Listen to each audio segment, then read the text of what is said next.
Brian Craig. This is where MAGA comes to talk, and we're going to be live in just a couple of minutes. And I'm going to start with what's going on with Pete Hegseth, who is just kicking all kinds of butt.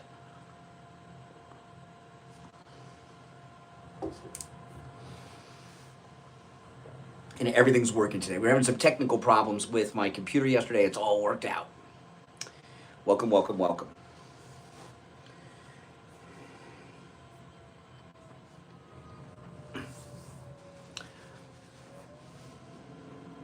Make sure you guys subscribe if you are new. I'm just like 200 away from 90,000 subscribers. Yeah, this shirt. Yeah, this is the shirt I was talking about on the way in.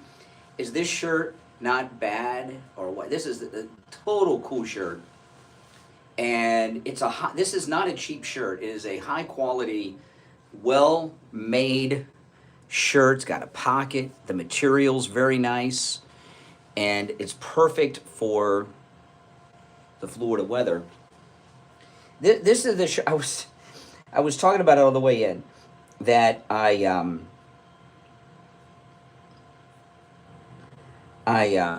got this shirt, and I got another one too, which I'll wear on Monday, which is really cool too. This is my favorite of the two, and I was going to buy more, but I wanted to see how they fit first, so I just bought two, and it fits perfectly, and it's incredibly comfortable, and I'll wear the other one on Monday, which is really cool too. It's different than this one, obviously, but I saw this, and I'm like, I gotta get it. I gotta have it, so I got it.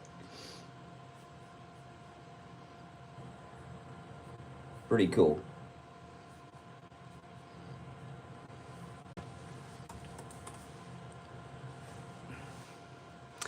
I don't know what it is made out of.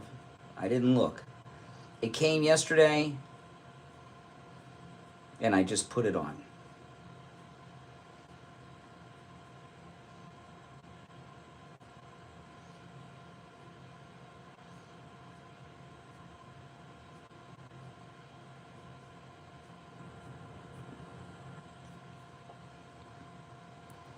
But it's definitely a cool shirt. I imagine, because I've got some things to do today, I'm imagining I'm going to get some reaction when I'm out and about wearing this shirt today. Yeah, so like I said, this is the one. I bought this shirt and another shirt, and I got them for the cruise, because I'm like, oh, this is a nice shirt. I could wear this to dinner, have like formal dinners, and I could wear this to dinner on the cruise, and I thought, when I opened it up yesterday, I'm like, I'm not waiting till the cruise to wear that shirt. I'm wearing that shirt now. So I wore a nicer MAGA hat today to go with the nicer shirt. But this shirt is badass, I must tell you. I love it.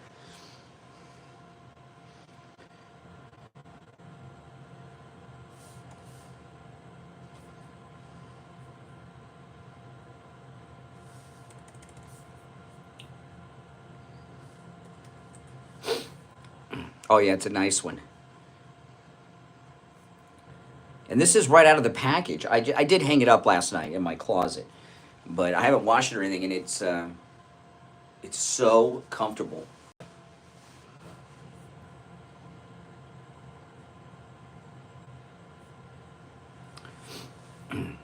Yes, now today, of course, is Open Phones, Open MAGA Mic Friday. So any and everything on your mind is fair game on Friday's show.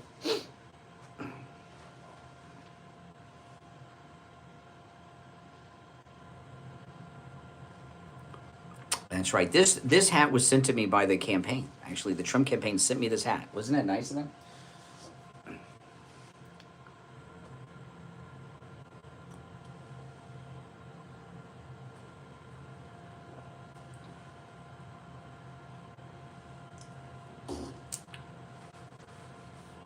That's right. MAGA. Good MAGA morning. It's just amazing. They shot him, they tried to shoot him again, and here he is, President of the United States again. They must be freaking out. Christopher Wray is such a wuss. He's so afraid to face Trump. It's hilarious. So he had to quit so he doesn't have to face him. Coward. Complete coward. Yeah, this is a badass shirt. I love this shirt. MAGA for life, baby.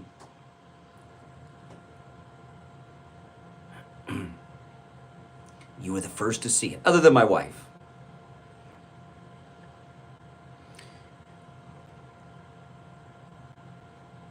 Yes, welcome everyone. Make sure you subscribe. Like I say, I'm about 200 subscribers away from 90,000. Oh my goodness. So close.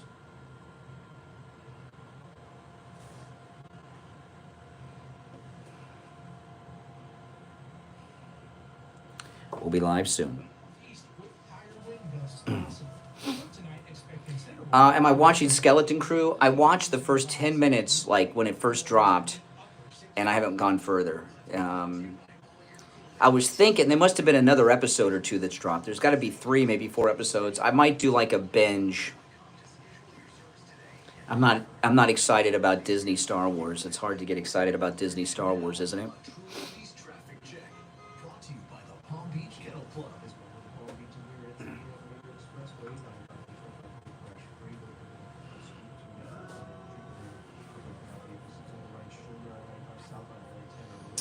TGIF.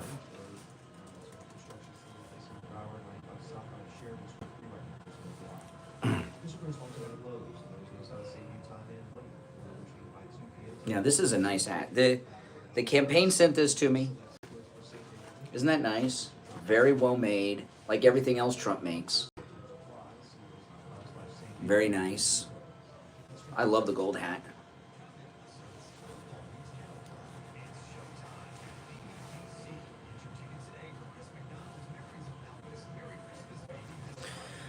Go woke and go broke. I'll be starting the other stream in just a minute.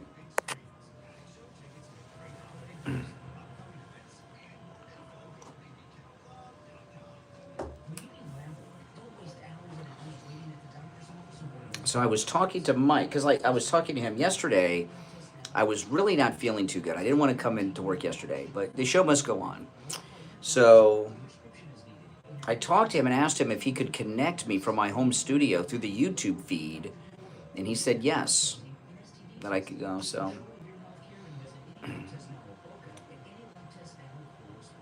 So I think that's something I'm going to try.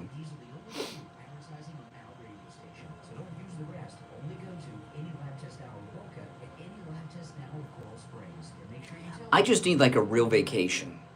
But, you know, that's what the cruise is for. You know, even when I'm off on, you know, even Christmas, I'll be live streaming on Christmas. And I know you guys think, oh, well, you know, it's not work.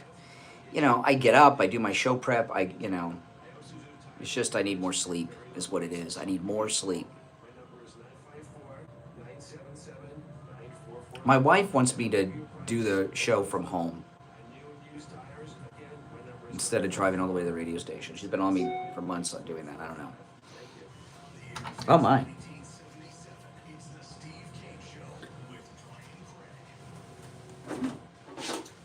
I'm not ready. I was blabbering to you guys. Welcome, everyone. This is where MAGA comes to talk. My name's Brian. All right. Welcome, one and all. I was a little distracted. I was talking to everybody in the YouTube live stream during the show, and I lost track of time. And the next thing I knew, the show open played, and I wasn't ready. We are live. Welcome, everyone. It is Friday. Oh, my goodness, December 13th. Oh, my God. I had no idea. It's Friday the 13th. Oh, boy. Well, oh, well. Anybody remember the movie Saturday the 14th? Kind of a campy movie from the 80s, Saturday the 14th. I haven't seen that movie in so long. Welcome, everyone. We've got a lot to cover. My name is Brian Craig. This is the Steve Kane Radio Show, Florida's longest-running radio show. My name is Brian Craig, and Friday is open phones. We call it Open MAGA Mic Friday. On Friday's show, you are welcome to call in about any and everything on your mind. You're not limited to the topics that we bring up, although I've got a lot of things I am going to bring up that are important, but you don't have to talk about any of those. You can talk about whatever is on your mind. Our number, 1-888-465-2631. But I got a lot of things that I want to get into, and there's a lot to cover. I want to talk about Pete Hegseth. You know, I have been following politics and cabinet appointments for years and years and years, and I know a lot of you guys have too. It's normal for people that are picked for cabinet positions and for the Supreme Court to go to Congress and meet with senators, but it's really a ceremonial thing. They just go in for some photo ops. It's really just free publicity for the senators.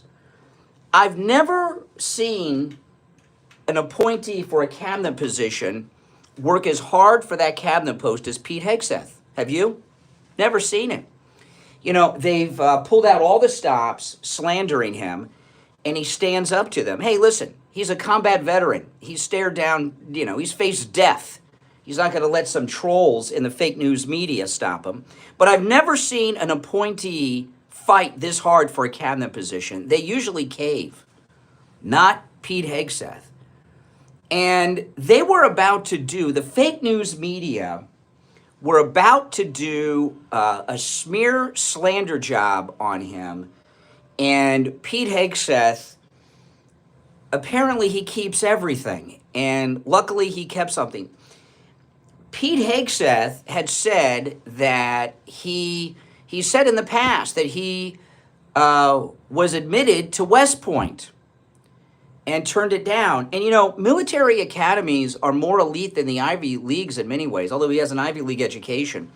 To get into them, you get a congressional appointment. Your local congressman nominates you to go to the military academy. I have a cousin who went to the Air Force Academy. He's passed away, and they have a building named after one of my cousins at the Air Force Academy in Colorado Springs. It's got a whole building named after my cousin. He's got a very long last name. It's got to be a big building that fit his name. He was a colonel. And but anyway,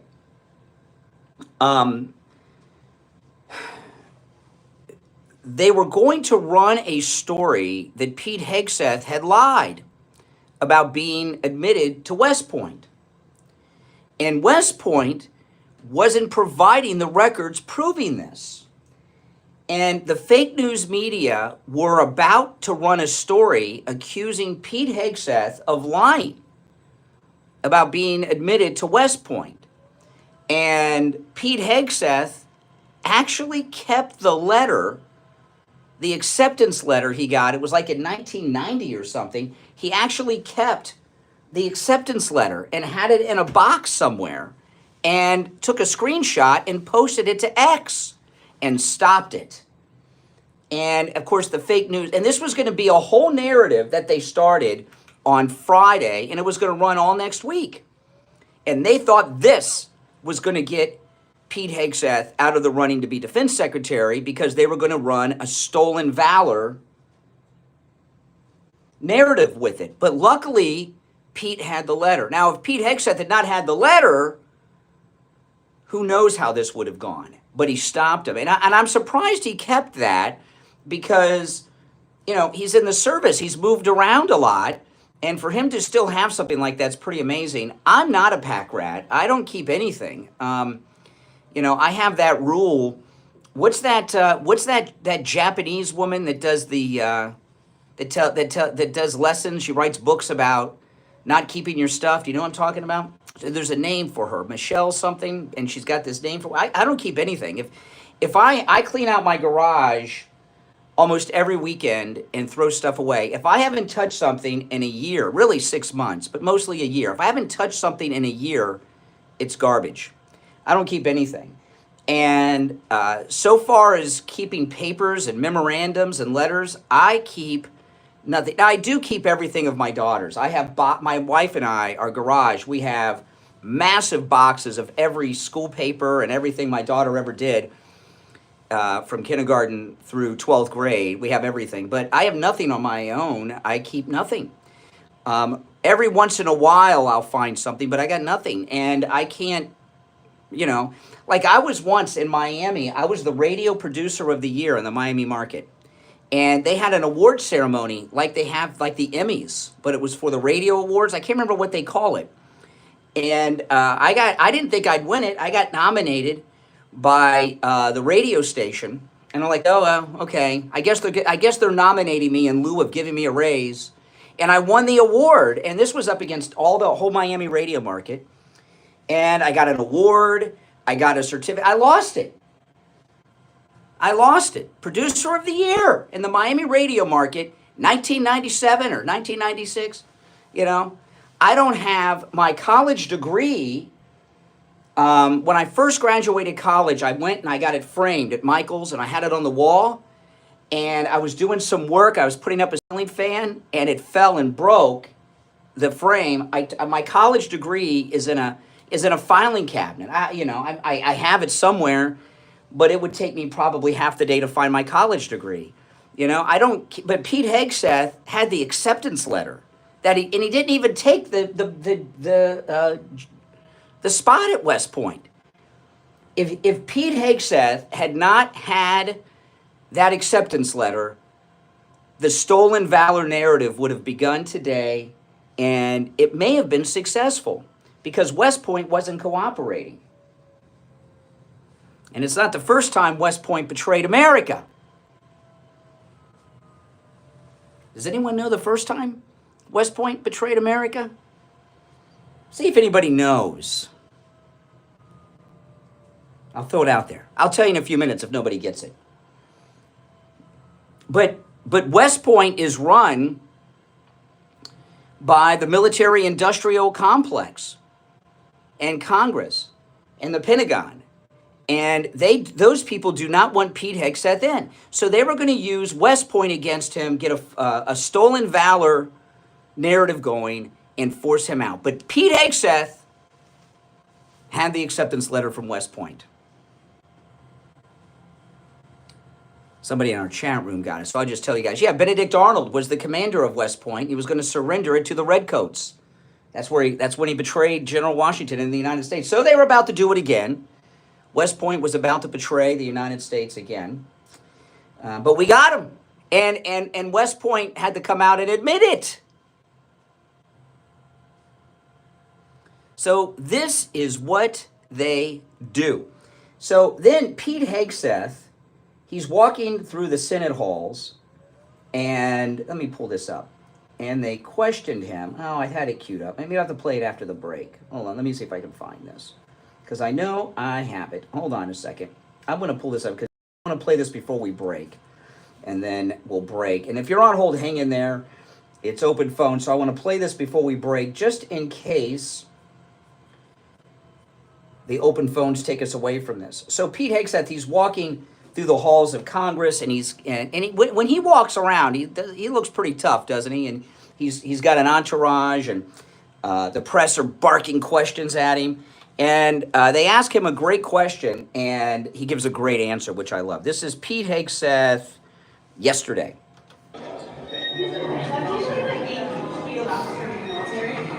Yes. You said, can you just respond to the CNN report this morning? It was highlighting some of your previous comments saying I don't feel the need to respond to CNN. You hear that? I don't feel the need to respond to CNN. I'm here to tell you that is the best answer any public person has ever given to a reporter. It really, truly is. I don't feel a need to respond to CNN. They're not legitimate. And you know what? I think he's going to start a trend. The only thing I'm curious about with that is, did Pete Hegseth come up with that on his own? Maybe he did. Or did he get that from President Trump? Was that some advice from the president? I don't know. But that is the way we got to go moving forward. Just don't respond to these jerks. If you're on hold, hang in there. Phones are very busy already. It is Open MAGA Mike Friday. Any and everything on your mind is fair game on Friday's show. My name is Brian. Our number's toll free, 1-888-465-2631. 888-465-2631. If you guys do not watch me on YouTube, you should. Brian Craig Show on YouTube. You know, I do live streams on YouTube all the time, including in the afternoons and the evenings and on the weekends. I do live shows where I even take calls. But the reason is today I ordered some of the best Trump shirts you've ever seen, and I'm wearing one today. And if you watch on YouTube, you can see it. I am probably the first person in the entire state of Florida to have the Trump shirt that I'm wearing, and it is the coolest, baddest Trump shirt ever made. And if you watch me on YouTube, you can see it. All right, Brian Craig Show on the YouTube. All right, we'll be right back. Don't sit on the sidelines. Get in on the action. Call this. Yeah, now for you guys, I'll step back for you guys. This is the most badass shirt you could have for Trump. Is this not the coolest shirt? I love it. And not only that, I should get the people that sell these shirts to sponsor me. This shirt, because they don't. I can't even remember the name. I got an email from the company, so I'll look them up. This shirt is so comfortable. I don't know what material it's made out of, but it's like the perfect material to wear in Florida. It's so comfortable. I don't even need an undershirt, you know. It's very comfortable. It's got a pocket. Okay? It's got a pocket right here. Look at that. And it's got this incredible picture of the greatest president. I get on my tippy toes for the other camera. Is that not cool or what? That's as bad as it gets. I know this shirt. I love this shirt. I got another one as well, but I'll wear that one on Monday. I only got two. These shirts are not cheap. I'm here to tell you, these are not cheap shirts. But I ordered two. They have some others I liked, but I wanted to make sure that they fit and were comfortable first. You know what I mean? It's hard to buy clothes online without trying them on.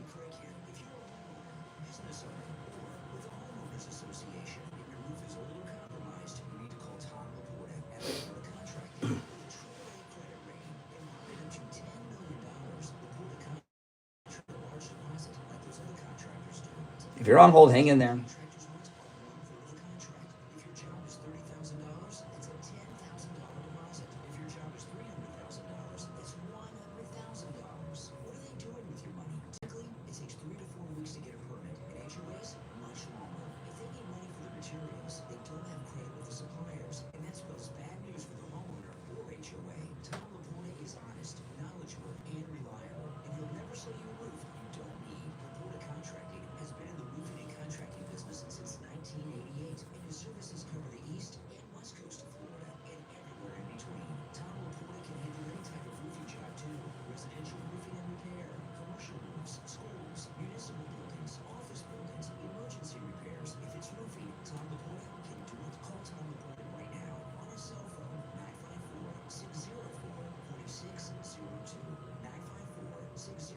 If you're on hold, hang in there. Phone is very busy.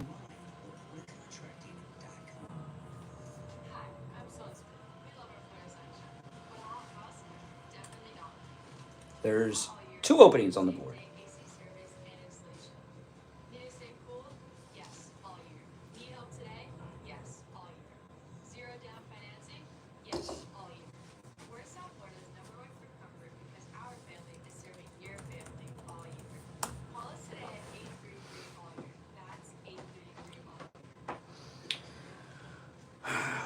Yeah, Pete Hegseth is amazing.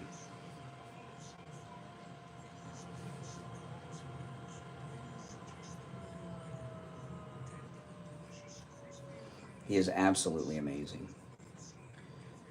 All right, where am I going to go next? I got so much to cover. Oh, yes. And things she said. I'll do that. After I take some calls, I'll do that one next. Here we go.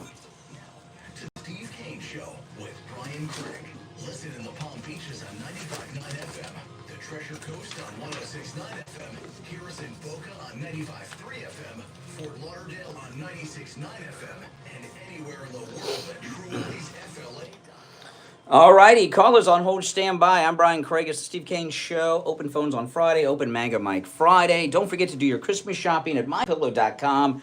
Plenty of time to order for Christmas. Huge savings with our promo code Kane at checkout, Kane, and free shipping on orders over $75. Remember this, whatever you order from MyPillow, you can also have it shipped directly to the recipient, all right? So go to MyPillow.com, promo code Kane, Kane. Okay, let's go to the phones. I'm going to take the calls in the order in which they were received. There's 2 openings on the board right now, just 2, at 1-888-465-2631. You're on the air. What's your name? Where are you calling from? Michael from Palm Beach Gardens, Florida. Oh, hey, what's up, Michael? Yeah, I understand that Senator Susan Collins from Maine is totally against all the appointees of President-elect Trump. So I called her Washington office and I said, you should be half as good a senator as the appointees that Donald Trump has made. And, I hung up. But yeah. She's a rhino. I said, you're nothing but a rhino. That's the other thing. Yeah. Well, Susan Collins, Murkowski, they always vote with the Democrats. But they do help us. They do help us because being registered Republicans, even though they vote like Democrats and talk like Democrats, they get counted as Republicans for the majority. So they help us as far as that goes. But other than that, they're very negative, very counterproductive. They're sickos. They're twisted sickos. I just want to wish you Merry Christmas, Happy New Year to you and your family, Brian. Thanks for all the good you do and sharing with us. You're very informative, and I appreciate this show tremendously. Well, thank you. I appreciate you. Thanks so much. You're on the air. What's your name? Where are you calling from? Hey, good morning, Brian. Danielle from Michigan. Hey, what's up?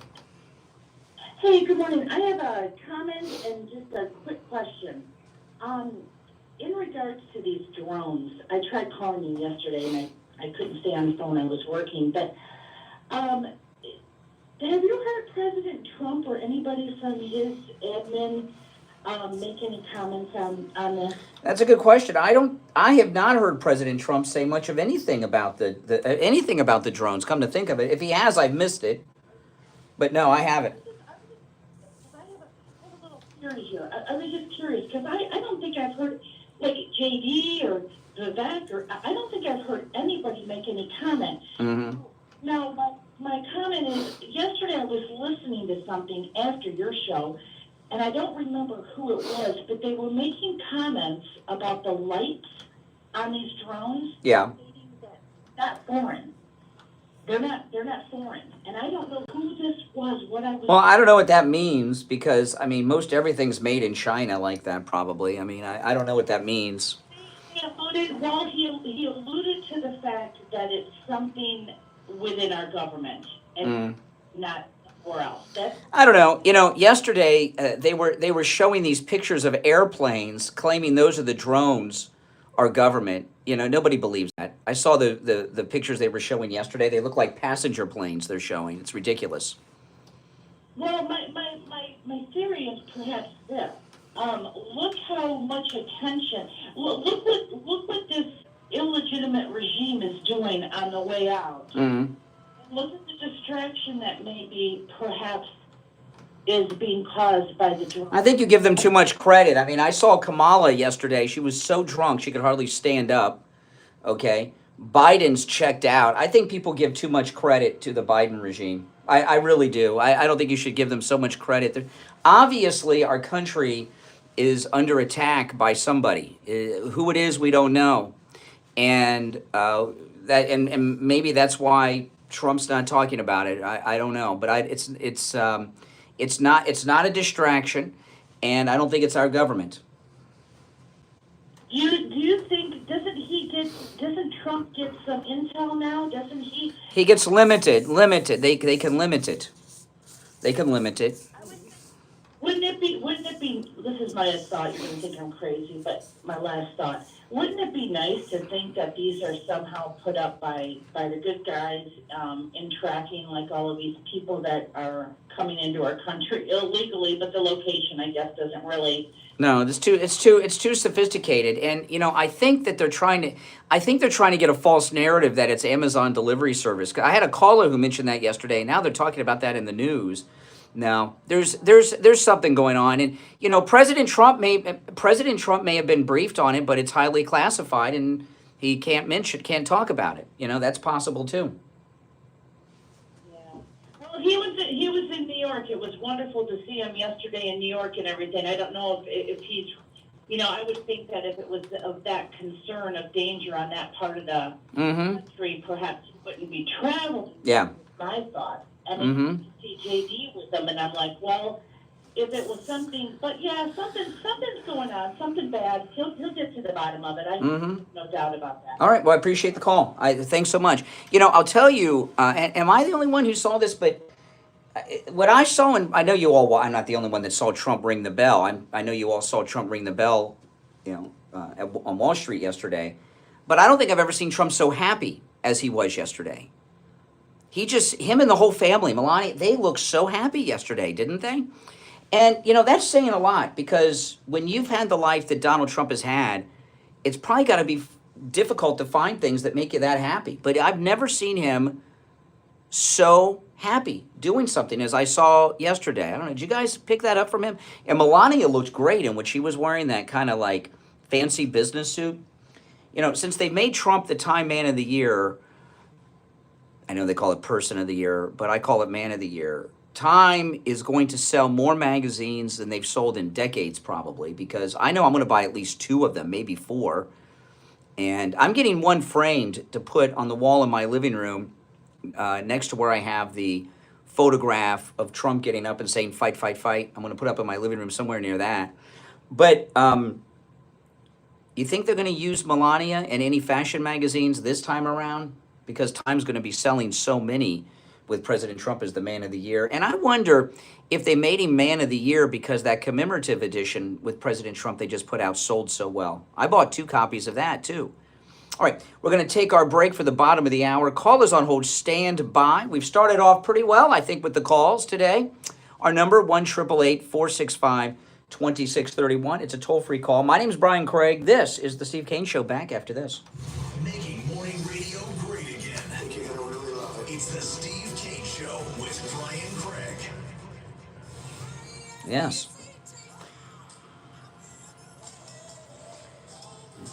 So what do you guys think that if Pete Hegseth had not kept his acceptance letter, would they have gone with the stolen valor? See, this is the letter. And Pete Hegseth posted it. See what he wrote? "We understand that ProPublica, the left-wing hack group, is planning to publish a knowingly false report that I was not accepted to West Point in 1999. Here's my letter of acceptance." Oh yeah, I forgot. I'll do it now. Did you send it to me? Okay, hold on. Yeah, I think they would have gone with the smear all week. And you know what? Even if they didn't know, it wouldn't be right. Because, West Point was hiding it. But I think they knew. I think they knowingly were going to print that smear because they knew that the Pentagon would cooperate by not correcting it.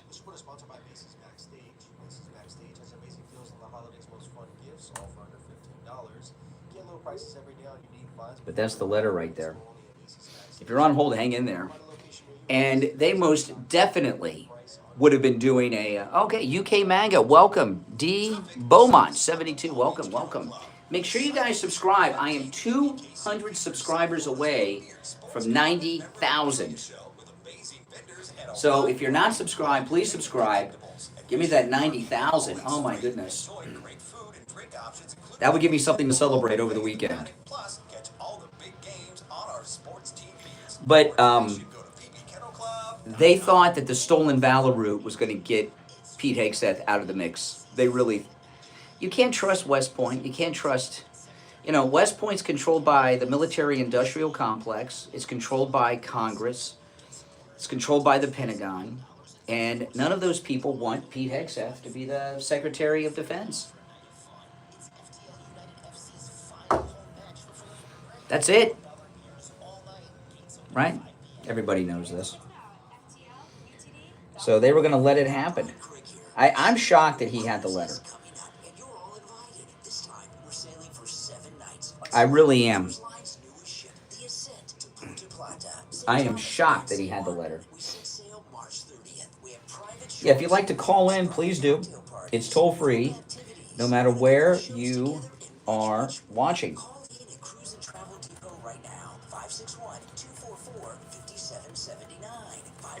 And the number to call in is pinned in the chat. Oh no, I misspelled live. Let me fix it.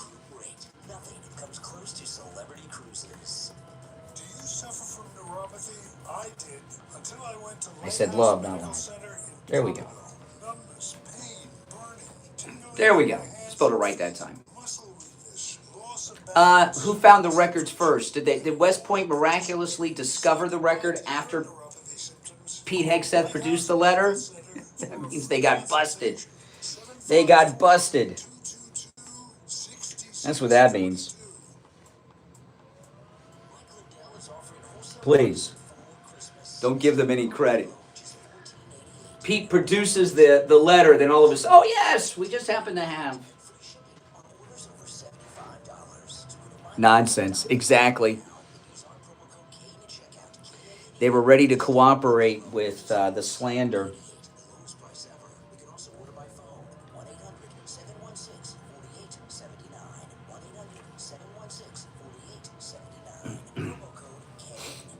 All right, here we go. Now, back to the Steve Kane Show with Brian Craig. Indeed. All right, welcome back. Calls on hold, stand by. Open Manga Mike Friday. Any and everything is fair game on Friday's show. The show prep is up to you guys, all right? At 1-888-465-2631. You know, this thing with Pete Hegseth, with him keeping the West Point acceptance letter, that's amazing. I keep nothing. I remember when my wife had to renew her driver's license, we couldn't find our marriage license. We had to go and get a new marriage license. Had to go to the clerk's office in person to get it, or they wouldn't give her driver's license unless she wanted her maiden name on it.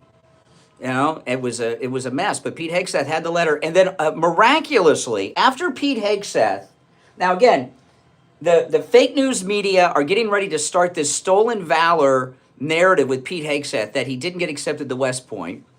The Pentagon produced no proof of his acceptance. And then right before they're about to go to print with the story, Pete Hegseth posts on X the letter. Oh, man. Right away, not like years later, like Obama with that birth certificate, that document he says is his birth certificate, and stopped him. And then after Pete Hegseth posts his West Point acceptance letter on X, all of a sudden West Point says, oh yeah, we have the records right here. Why didn't they produce them before? Fake news busted. You're on the air. What's your name? Where are you calling from?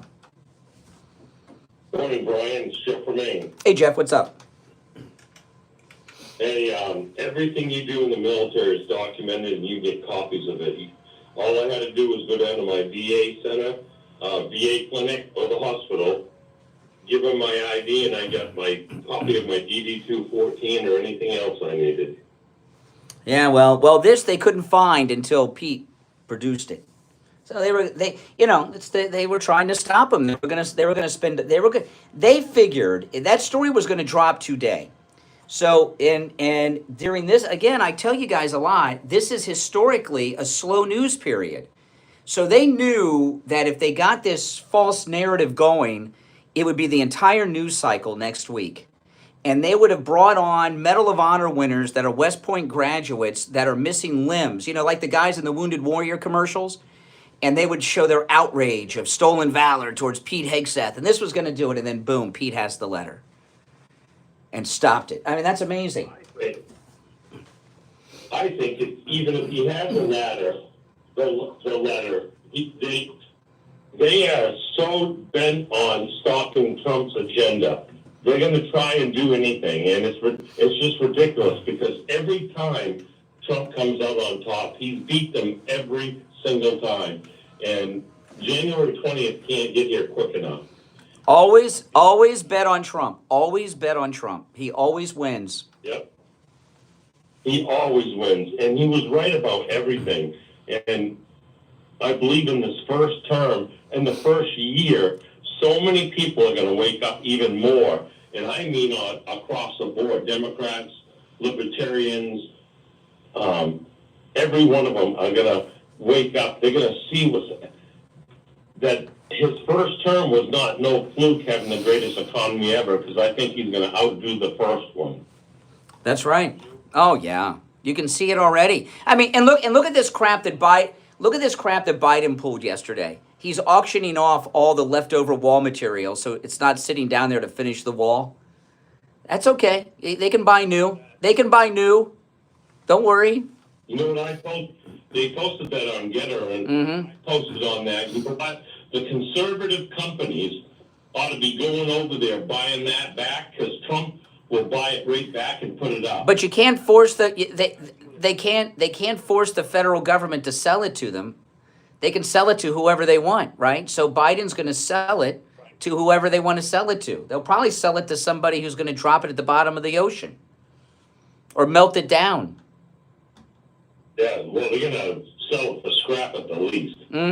Yeah, it's disgusting. And President Trump at the opening bell, I happened to be watching RAV in the morning, and they cut right over to it, and you could see the joy in everybody's face on that, and not only on the stage, just, it was Tiffany, Ivanka, and a bunch of the family was there, but all the people from that are there for, the brokers were ecstatic to see him. Oh, I know. And you know what? Those are all Wall Street, New York guys. Those are like lifelong Democrats, and they were cheering on Trump and family, and they were yelling JD and America and and all this stuff. It was amazing.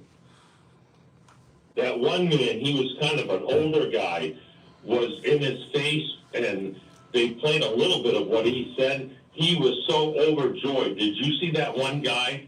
An older guy, kind of bald.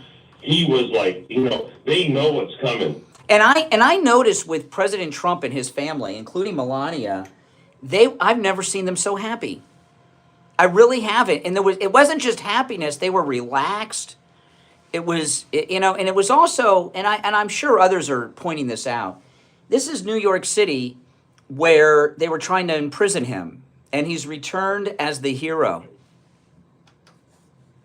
And remember, whenever he did those Trump stop-bys, and I called in and said, there wasn't one heckler ever. In all those great big crowds, when he was going in the court or coming out of court, there was never one heckler. That told you a lot about New York. They were tired of the Democrat BS. And I wonder, that's the most excitement I've seen on that floor since I saw Quicksilver with Kevin Bacon. Anybody remember Quicksilver with Kevin Bacon? You ever see that movie?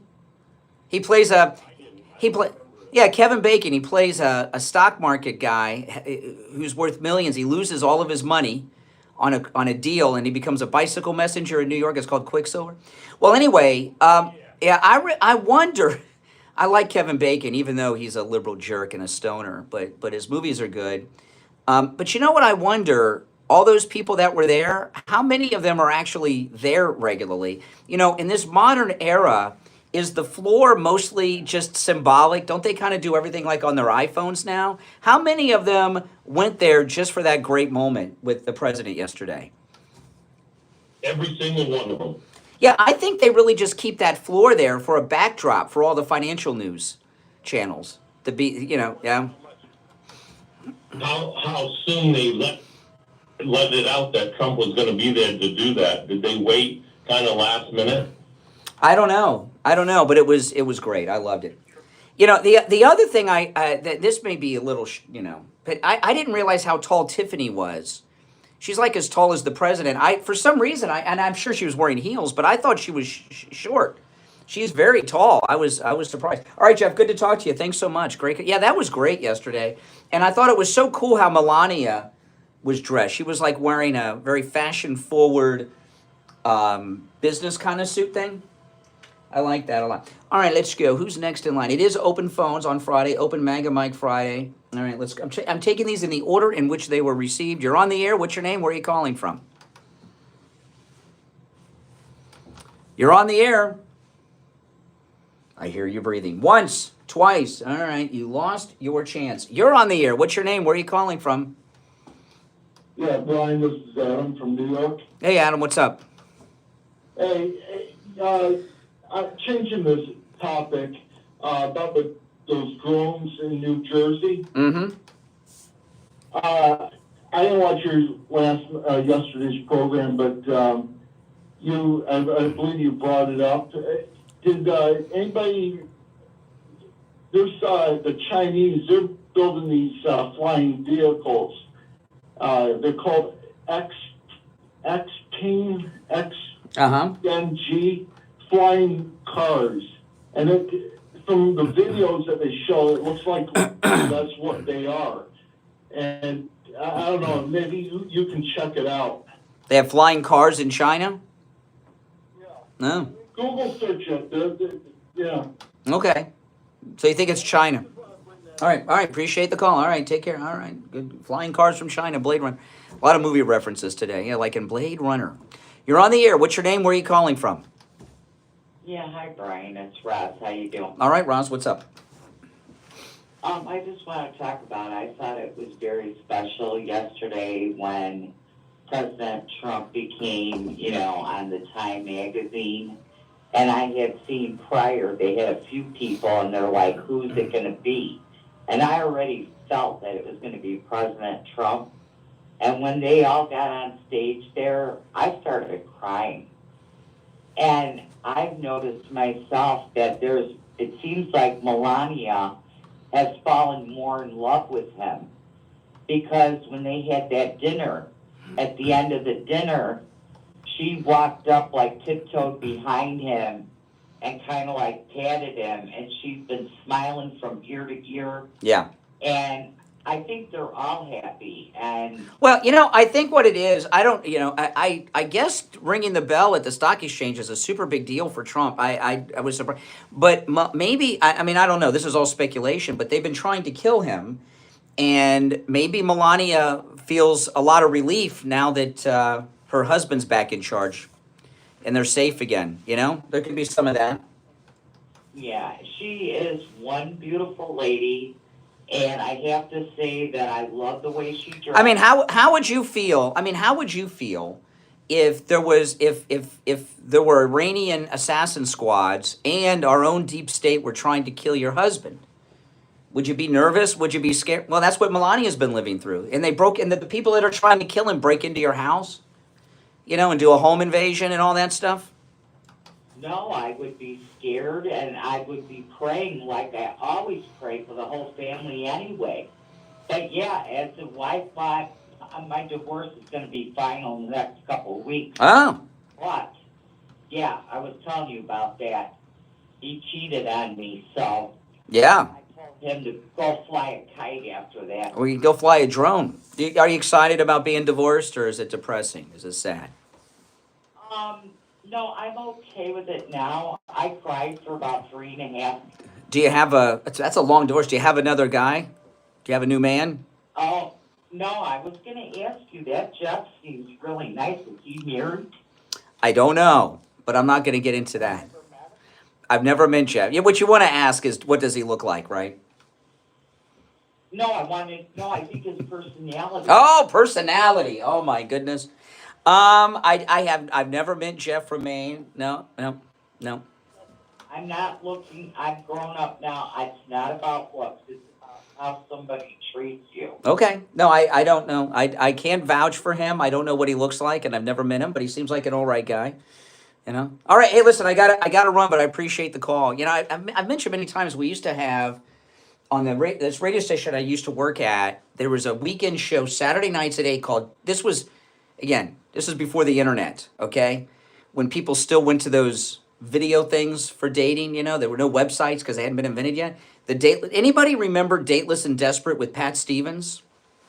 Oh my goodness, Pat Stevens. She had breast implants. and she went on WSVN Channel 7 and jumped out of an airplane naked with a breast implant. Anybody remember her?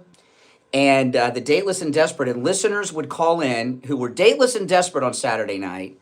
And that's the show. I know I've mentioned this. I've had to have mentioned this. I was filling in, and a girl called in looking for a date that I had gone out with, and she didn't know it was me. Oh my goodness. But remember Dateless and Desperate with Pat Stevens? Does anyone remember that show? That was, and what we would do is the women would leave their phone numbers for us only. And then a woman would call in, and she would talk about herself, and then men would call in who wanted to go out with her. We would take the numbers from the men and then give the numbers to the woman, and then she would decide. I don't know if that was smart to do. That wasn't too safe. Dateless and Desperate was the name of the show. Pat Stevens. And she's on the air still, last I heard, in California. Now, I want to talk to you guys about Angel Water. You know, Angel Water is absolutely amazing. You know, Angel Water, every day I have a bunch of Stanley Cups. And every day when I leave the house, I fill up my Stanley Cup with ice and water. And by the way, my ice is also from the Angel water filtration system. And I drink on the way into work every morning an entire Stanley Cup of my Angel Water right out of my sink. And I wasn't doing that before because the Angel Water tastes so good. The way I tell everyone, it tastes like, it's like having Fiji water coming out of the sink. It's like having ice cubes with Fiji water. You would never do that because it's so expensive. It's probably even better, and it's certainly pure. You know, Angel Water has over 1,000 reviews on Google. That's proof that their customers love them. Give them a call. You know, Angel Water will send Rocky out. He's a good MAGA guy. You hear him in the recorded commercials for Angel Water. That's Rocky. He'll come out to your house at no charge like he did with me and test your water and see what you and your family are drinking. And they're also offering you a free under-the-sink reverse osmosis system with the purchase of a whole house refiner. So give them a call, 561-899-6585. 561-899-6585. That's 561-899-6585 for Angel Water. We'll be right back. The hard truth. Delivered morning 6 to 9 right here on The Steve Kane Show. When it comes to dental work, there's no one better than Dr. Godet Brighton Dental. But don't just take my word for it. This is Richie the bus driver. He called in on the air to share his So remember I told you I texted my friend in New Jersey yesterday Yeah. to see if she got anything? So she messaged me back a few hours later and she said, because I said, have you seen any of the drones? Yeah. And she said, in the literal sky above my head multiple times. Yeah, everybody in Jersey's seen them. Well, I said, I was like, do you have pictures, videos? She says she doesn't, but she's like, it's scary. And then she said they're really fast. She says, They say they fly low. well, I said, I was like, is there anything that's like disturbing your Wi-Fi, technology, anything like that? Yeah. She just said, it's hard. I said, and it was like, is there any noises? She goes, it's hard to determine if it's drones or if it's happening like around because like there's so much things going on where she doesn't know if it's Yeah. drones or it's the city. And then she said,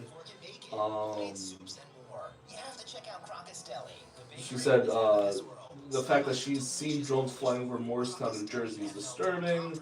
She says, in another county nearby, someone got into an accident and needed to get medevac to a hospital on the chopper, and they couldn't even fly properly. Because She said they're blocking the drones way. interfered. Yeah. She said they were trying to get them to the hospital, and they couldn't get through because of the drones. It's crazy. So they're putting people in danger too, because if they get in there, they can't. So. That's crazy. Yeah, so she's just like, I don't know what's going on. She's like, it's just scary. Oh, I would be, yeah, absolutely. We take on the social justice warriors for breakfast now.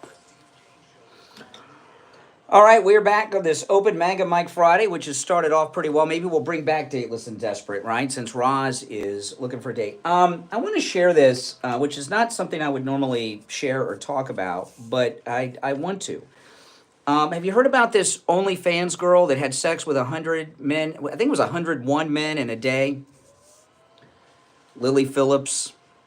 And it's really been devastating to her. Let me play this. There's a bunch of clips of her, but this is one. Yeah, she's British.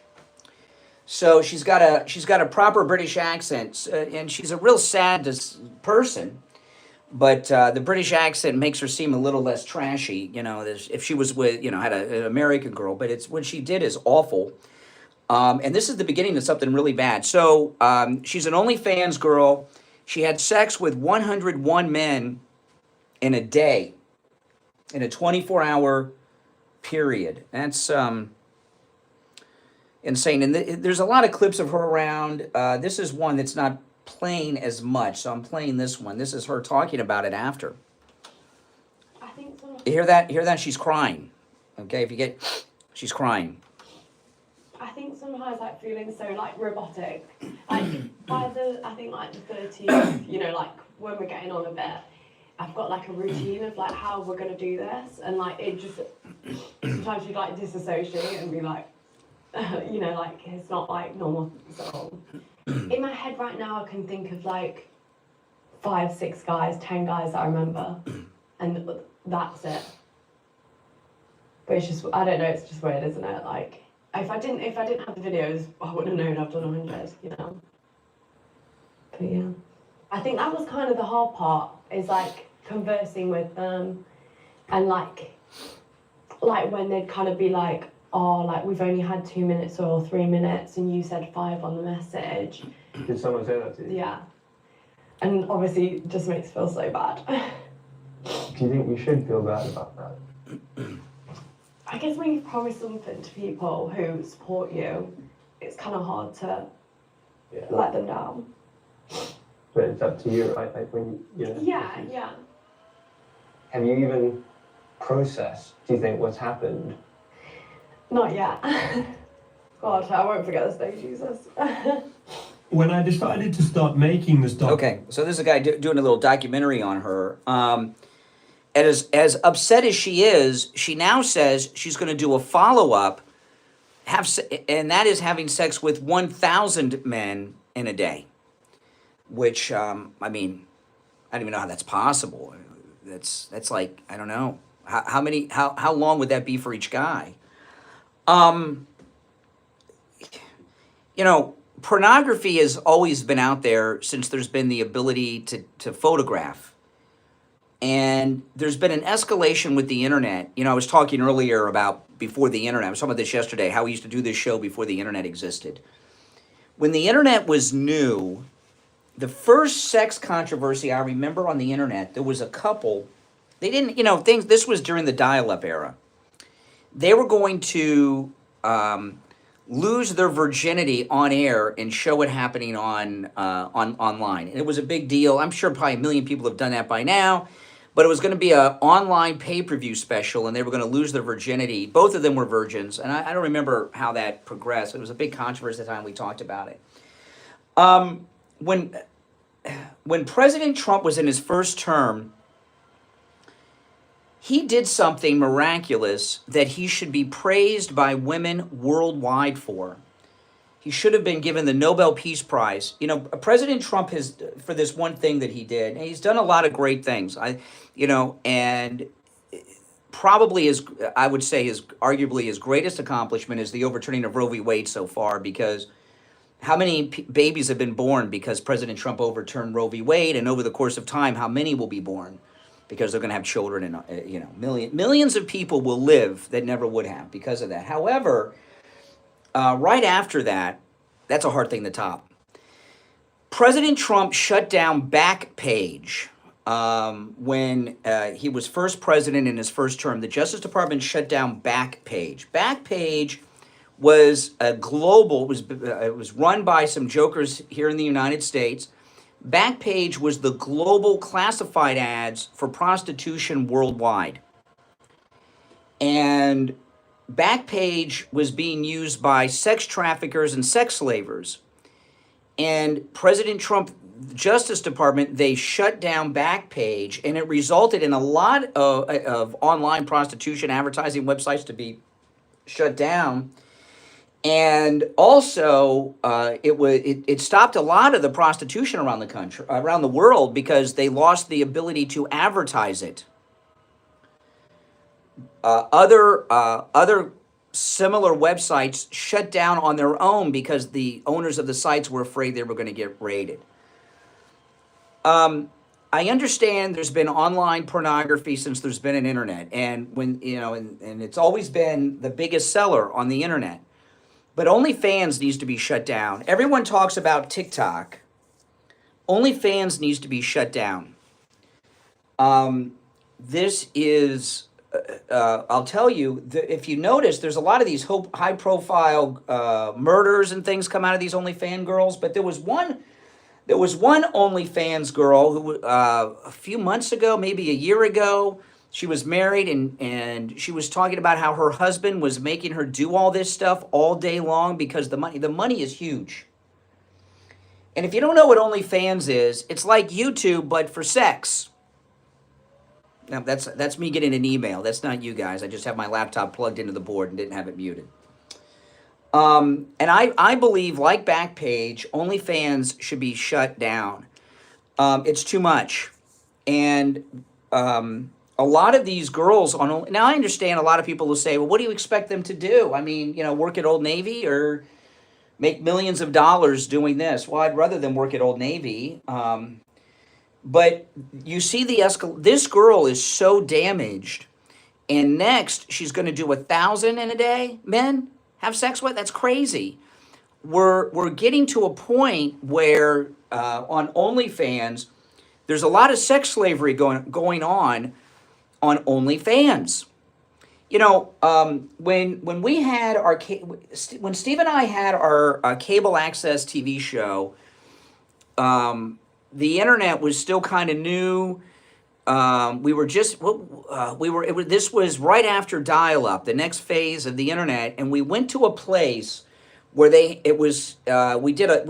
our cable access television show was really a documentary type thing, but we did a lot of shock things. We did a couple of internet sex shows on our cable access shows. We went to a place where there were these girls who would talk to guys in chat rooms while they were in their bedrooms and everything, and we went to the place. It was on 441 in Fort Lauderdale, just south of Broward Boulevard. And we went in there, and it was like a TV set or a movie studio. They had 10 different fake bedroom sets with different girls in there. And they were doing, it was crazy. I was shocked. And it was run by this German lady who,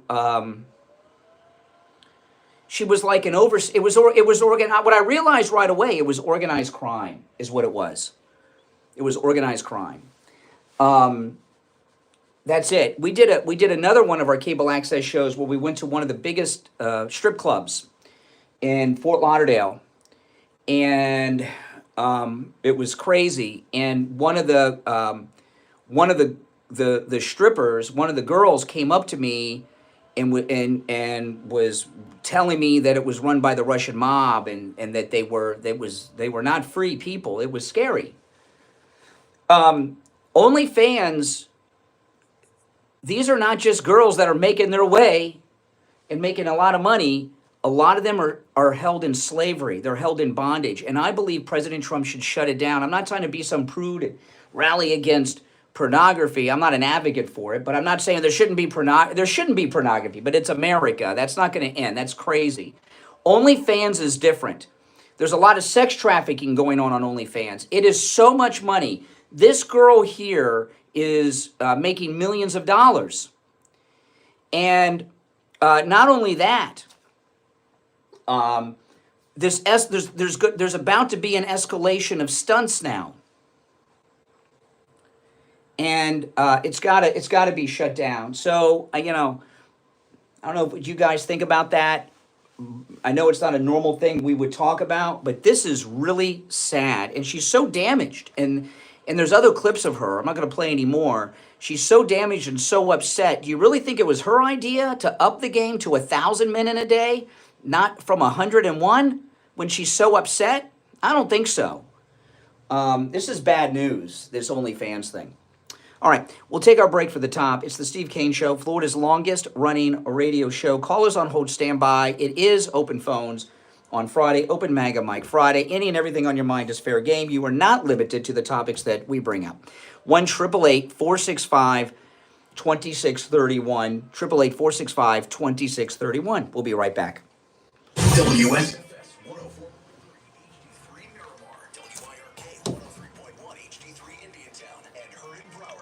What do you guys think about that? Yes or no? Should Trump shut down OnlyFans?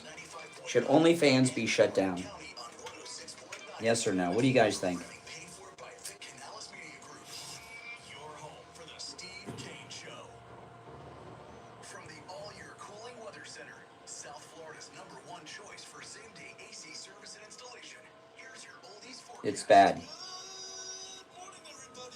I'm not going to say the name of the club.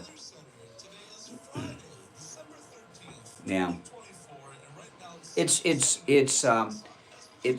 sex trafficking going on, guys. I'm telling you, there's sex trafficking going on there. No doubt in my mind.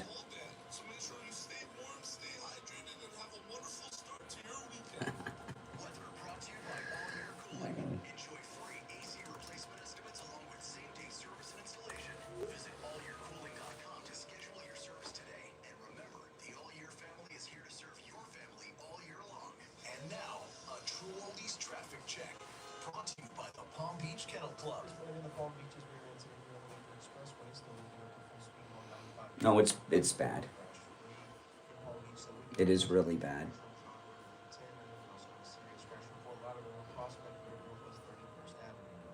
This report is sponsored by eBay. We all got a thing, yes, even you. You love fashion, car parts, trading cards, whatever you're into, it's on eBay. So you'll find the things that keep you up at night. eBay, things people love. I was so surprised at the end when she said she's gonna, because she's obviously messed up. I mean, she's obviously very messed up, and for her to say she's gonna go for the 1,000 men in a day, yeah, it's like 1.4 minutes a man.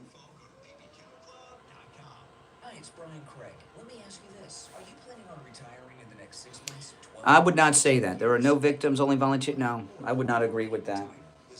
Not agree with that. With the stock market ups and downs and inflation out of control. In fact, it's the highest inflation rate in 40 years. You need a plan of action for your retirement plans. You need the advice of a retirement expert. And there's definitely a lot of crime going on with these girls. South Florida's premier retirement experts and has been for over 20 years. He's seen it all and is a true professional that you can trust. It's bad. It's really bad. Right here on True Oldies. He's the host of the Jupiter Joe Money Show. He's been doing that for over a decade. You need Jupiter Joe. They shut down Backpage. President Trump shut down Backpage because it was sex trafficking. And OnlyFans is a similar thing.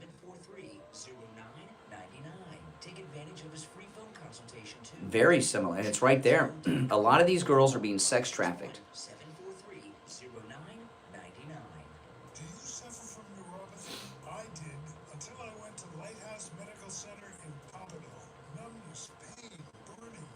There's too much money in it.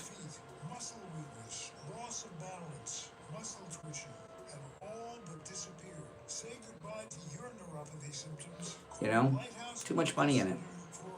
These women do not have the choice. Not all of them. Mm-mm.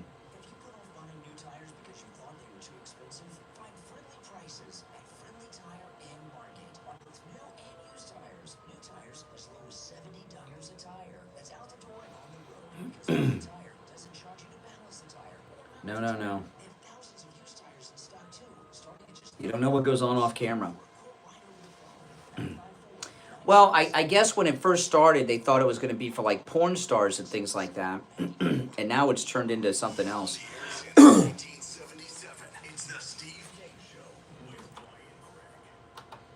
All right, callers on hold, stand by. It is Friday the 13th. TGIF, Open MAGA Mike Friday. Any and everything on your mind's fair game on Friday show. You're not limited to the topics that we bring up. The number to call in is toll free, 1-888-465-2631. You know, I mentioned yesterday that Kari Lake got appointed to run Voice of America, and I was talking. I didn't even know it still existed. This job that she's been given is not just some throwaway job because they ran out of jobs to give. This is amazing. I'm going to first play this clip. This is Brian Stelter, who for some reason has been brought back to CNN, and he's talking this, and then I'll tell you a little bit about Voice of America, which shocked me. I pulled up their Wikipedia, and I'll share some of it with you. But this is Brian Stelter on CNN talking about Kari Lake being picked by the president to lead Voice of America. One employee said to me overnight, we're just hoping the guardrails will hold. Another employee said, a lot of us are very disturbed by the idea of Lake coming in, mostly because of her media bashing over the years, as you just mentioned. You know, Lake is a former local TV anchor, returned 2-time failed candidate in Arizona, known for her election denialism and her media bashing. She once likened journalists to monsters. The idea that she would be overseeing this U.S. government-funded international broadcaster is certainly eyebrow-raising, but it's exactly the kind of thing that Trump has been doing in his picks. The difference with this pick, though, this announcement last night, is that presidents don't ordinarily have anything to do with choosing the Voice of America director. This job has historically been an independent post. VOA is very proud of having a firewall so that its news coverage of foreign news all around the world is taken seriously and is respected by the viewers and by the public. So historically that firewall has existed, but during Trump's first term in office, he did install someone on the top of the agency that runs VOA that basically went through and did a purge, investigated journalists for loyalty to Trump and that sort of thing. The federal investigators later found that laws might have even been broken during Trump's first term in office at that agency. So now, here we are again on the start of the second Trump term. Trump has not yet named the person that's going to run that global agency, but he has said he wants Kari Lake to run VOA. Okay, VOA, Voice of America. So, you know, I had thought that Voice of America was just radio stations blasting rock and roll music into, you know, East Berlin, you know, in the 70s and 80s. And I looked it up yesterday online. Voice of America is huge. It's news that's only really shown abroad, okay? And a lot of the people that work for them have English accents. I guess they're trying to, but it's Voice of America isn't just liberal, and it's television, it's online, it's the streaming services, it's radio, it's everything. It's huge. It's like it's not just liberal like CNN or MSNBC. It's like Al Jazeera coverage of world events. It's very anti-American, even though it's supposed to be the voice of America. And it's huge. I was shocked to learn some of this stuff. And I found this out just on Wikipedia. Listen to this.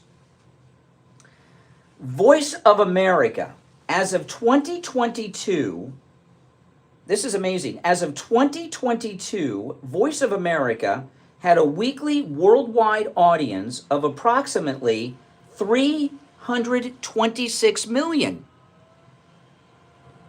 and employed 961 staff with an annual budget of $265.5 million. But 326 million is their audience on Voice of America. I didn't realize. I didn't know it still existed, and it's so huge. And I pulled up on YouTube yesterday, Voice of America. They have a YouTube channel. And I watched some of their stories, and they were international stories. It was sick. I couldn't believe it. It was voice of the Taliban, the voice of Al-Qaeda. It was like watching Al Jazeera, but even worse, because we're paying for it. It's the Voice of America. It's pretty bad. This is a great job for Kari Lake, and I didn't realize until I looked up this Wikipedia article the reach that Voice of America has. 326 million, that's amazing. Over what period of time did that say? Let me read that again. A weekly audience of 326 million a week. A week! And in its anti-American, anti-Israeli propaganda. Pro-terrorist propaganda. So not only is this the perfect post for Kari Lake, it's very important. And with Kari Lake running it, I understand why Brian Stelter's in a panic. Voice of America has been used to undermine this country for I don't know how long, but it's obviously doing that now, and Israel. And Kari Lake taking it over and turning it into a proper voice for America, reaching over 300 million each week. I hope she does her own show on there. I think the world would love to see a weekly or even a daily show hosted by Kari Lake on Voice of America, over 300 million people worldwide. I think that would be perfect.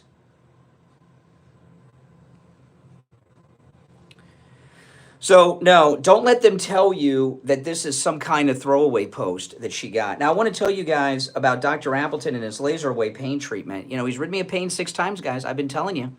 It's absolutely amazing, you know, and some of it's from injury, some of it's from just growing old, but his laser treatment works, and appointments are not necessary, and walk-ins are welcome even on Saturdays. Tomorrow's Saturday. So start the weekend without pain. Go today, go tomorrow. Every type of pain I've ever heard of: stenosis, tennis elbow, tinnitus, neck pain, sprains and strains, sciatica, lumbar pain, hip pain, knee pain, muscular contraction, bursitis, bronchial neuralgia, arthritis, back pain, neck pain. It's amazing. Hip pain. Whatever kind of pain you've got, the laser treatment can help. Give Dr. Appleton a call, 954-973-0710. 954-973-0710. And online, AppletonChiro.com. Give him a call and say bye-bye to your pain. You're on the air. What's your name? Where are you calling from?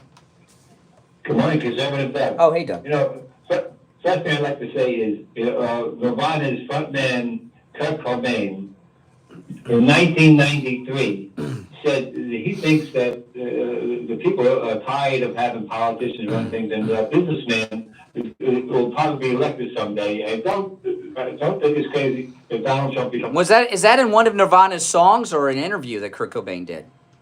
No, that was an interview. Oh. He sent me that. I said, I can't believe it. In 1993, that was way before The Apprentice. Why do you think Donald Trump married? That must have been before he married Courtney Love. Courtney Love, whatever, before he was who was. Do you know Kurt Cobain, because I obviously was a big fan of Nirvana, you know, remember the MTV Unplugged?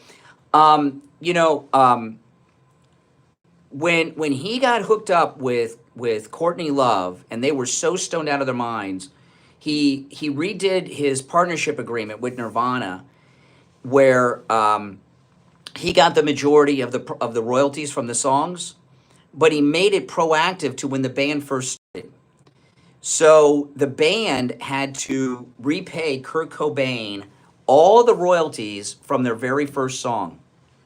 And I couldn't believe that's what happens when you got junkies, you know, that are just, you know, it's just that is so low. But but the guys from Nirvana have gone on to have careers on their own in other bands. The insight they have to come up with of all the people to pick, you pick Donald Trump to be president. Oh, he said Donald Trump? He said Donald Trump? Yeah. You said a businessman. You said that he said a businessman. He actually said Donald Trump? Yeah, he said that, and I won't be surprised if Donald Trump becomes president. I'm gonna look that up. Do you remember who interviewed him? I'm gonna look that up. I'll look it up during the break. No, I can probably find out and I'll send it to you if I can. Yeah, I'd like to see. That's amazing. No, I'd like to look. I'll look that. All right, appreciate the call, Doug. Kurt Cobain was predicting Trump in '93. Wow. When did he die? And when was the MTV Unplugged? Because he wasn't famous for long. I'll look at that. All right, we'll take our break and be right back. Don't sit in the sidelines. No drummer has a career? You ever heard of Phil Collins? Karen Carpenter? This is the Steve Kane Show with Brian Craig. Hey, it's Shannon on the radio with a quick reminder that if you like music by the Stones, the Beatles, the Beach Boys... It says it's a false quote. No, it's a false quote. It's all back on the air right here on South Florida's True Oldies Channel. Talk about amazing kielbasa. Crocus Deli in North Lauderdale is a must if you love Polish food. They have a variety of Polish sausage, bacons, Polish cheeses. First Doug's Bubble. Deli has such amazing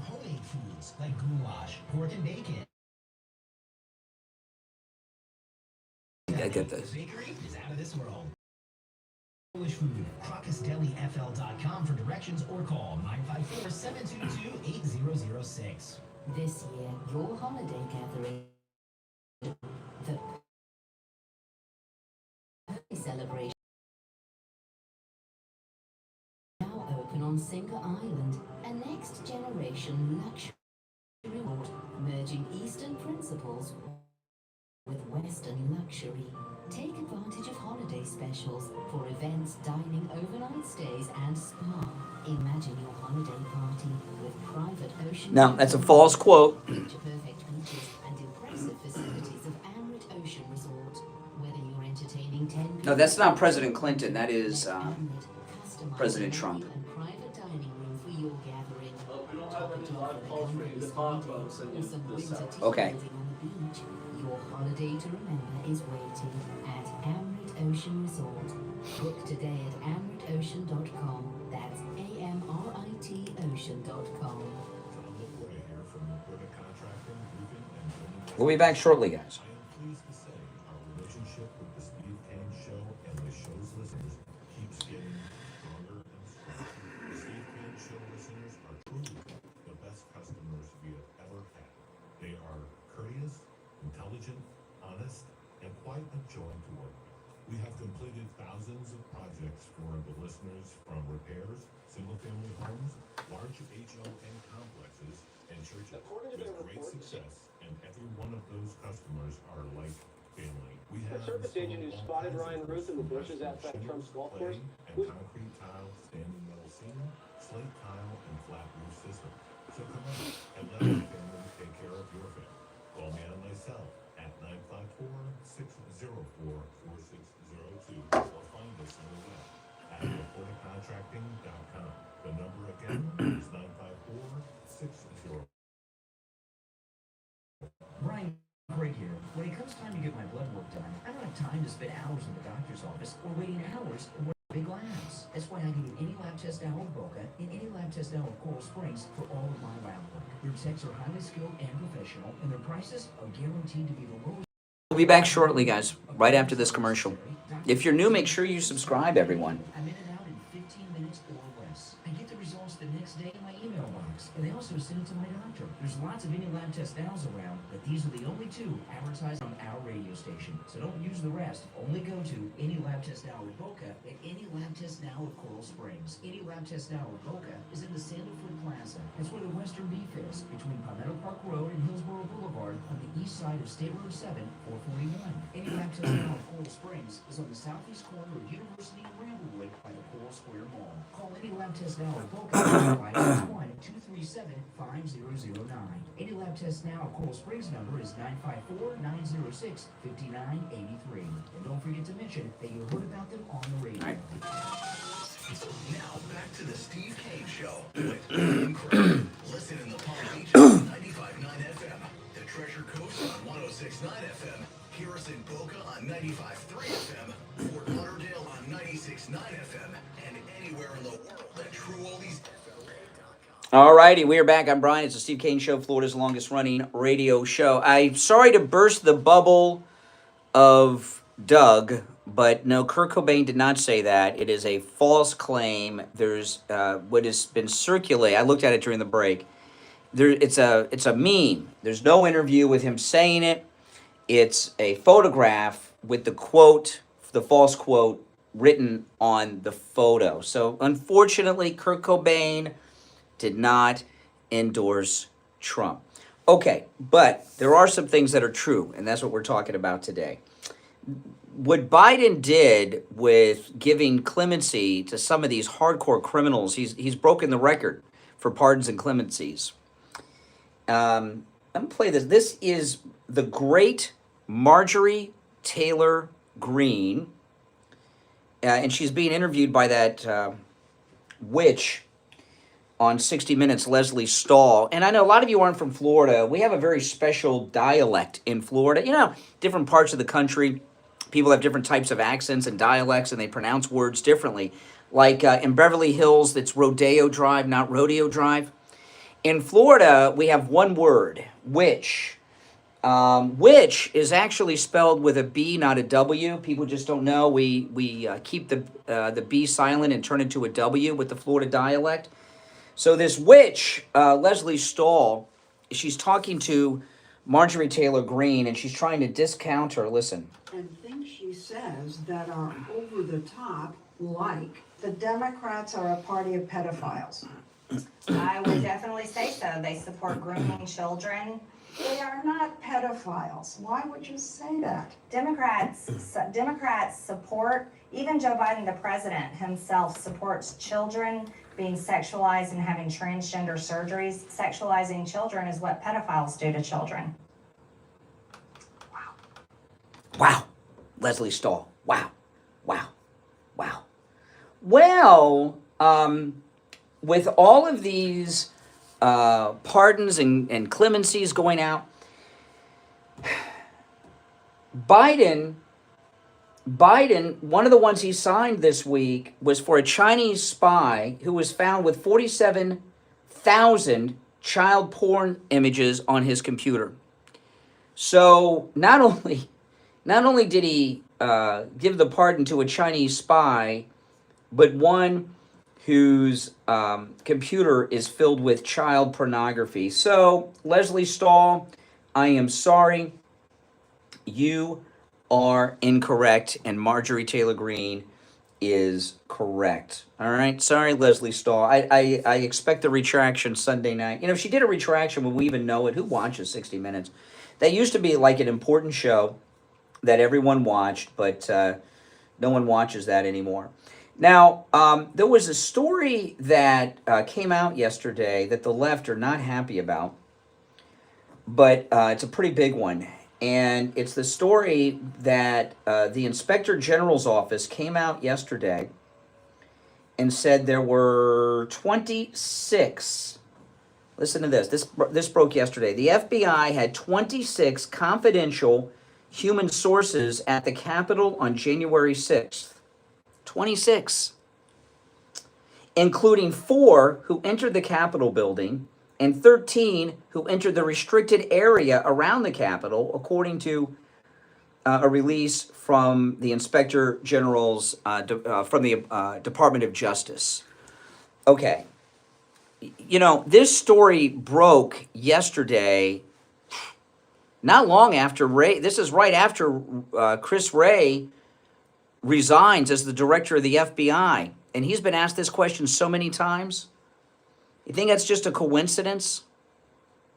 You know, they're not able to burn files or shred files anymore because of everything's done electronically now. When Trump is in there and Kash Patel is in there, we're going to start getting names. And 26 confidential human sources. I don't know what that means. Does that mean, you know, that means like people that aren't agents but are like informants with different organizations? I'm really truly hoping that President Trump and Kash Patel release the identities of these agitators that the FBI had in there. And not just these are 26 confidential human sources. That doesn't mean this is all of them. And that doesn't say anything about agents on top of it. My guess is when they, and again, this is just guesswork, but this is amazing. This is, and I know a lot of people, there's, you know, I got a lot of pet peeves. I don't tell you what they are because then that's all you'll do when you call me. But I'll tell you this one. One pet peeve I have, and this is not my biggest pet peeve. I have some that are just, oh boy, if you guys knew my pet peeves, I'd be done. You'd be victimizing me with your calls, but you're not ever going to know. But this one you will know. One thing that drives me nuts is when people say, well, we already knew that. Couple things. That's one of the most frustrating things I hear from people. There's a difference between suspecting something and having evidence of it. And not only that, we got a new sheriff in town, right? President Trump's coming back with Kash Patel. And it's going to be more than just rumor or speculation. We very well could get names. And I'm here to tell you that these confidential human sources, I bet you some of them are household names that we know that lead different groups, different conservative or MAGA groups. I bet you. Maybe even some liberal groups. But we're going to find out if these names get released, and there's more than 26, okay?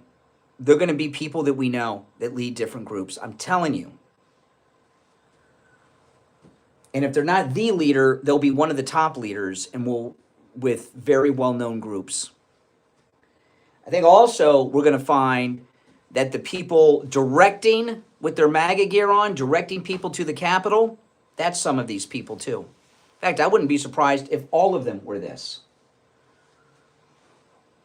You know, all these things that they've done, see, this is why Chris Wray quit. He's afraid. He's not just afraid of facing Trump, but some of these people might leave the country. Would not shock me if some of these people leave the country over this stuff. They got to be scared. See, they didn't think Trump was, they thought Trump would either be in prison or disgraced. They thought when they arrested him and then when they got the mugshot that MAGA people were going to drop Trump and he wouldn't be back in power. Not only is he back in power, he has the biggest mandate any president has had since FDR was elected in 1933. All right? So they're definitely, they were doing all these things. It's well documented. Everything's in the computers now, so they can't destroy the records, and everything is going to come out. And the American people deserve 100% transparency. All of this needs to be declassified. I don't care. People need to know because a false historical record has been crafted by the government and the fake news media on this. And, you know, I don't join groups or organizations. I get invited to go to different groups and things sometimes. I rarely go. The only time I go and do things is if I know the person or know someone there. This is why, you know, people ask me to do interviews on podcasts and stuff. I rarely do them because you don't know who these people are. And a lot of them are fake. I have been... this hasn't happened in a couple years, but when President Trump was in his first term and even after, in the first months after, and I'd go up to Mar-a-Lago and there would be groups up there, you could tell they were feds. One of the groups, let's see, what are the two groups? There's the Proud Boys and what's the other one? I can't remember the name of another one. There's Proud Boys and another one is kind of like Proud Boys. I can't remember which of the two groups it was. I talked about it at the time. These were all guys that are like my age. And they were wearing like leather jackets and stuff, very expensive that cost like, these were jackets that cost like $1,500, $2,000 because they had their organizations etched in the jackets. They were beautiful. And they were all like my age. Perfect haircuts, no beer bellies. You could tell they were cops. You understand what I mean? Undercover cops, feds. It's like after 9/11, when they increased the number of air marshals on flights, right? They had everybody could tell the air marshals. They were in a suit and tie and had military haircuts. Remember that? That's what it was like with some of these groups that I would see at MAGA events. I was at one event, there were a bunch of MAGA people. This was about a year ago. It was outside. The wind blew. The guy's shirt blew up. He had a gun on, and around him, he had magazines around his waist. He was obviously a Fed. He wouldn't have been at a political event with guns and ammo like that, undercover, full MAGA gear. You know? So I suspect that, and there was...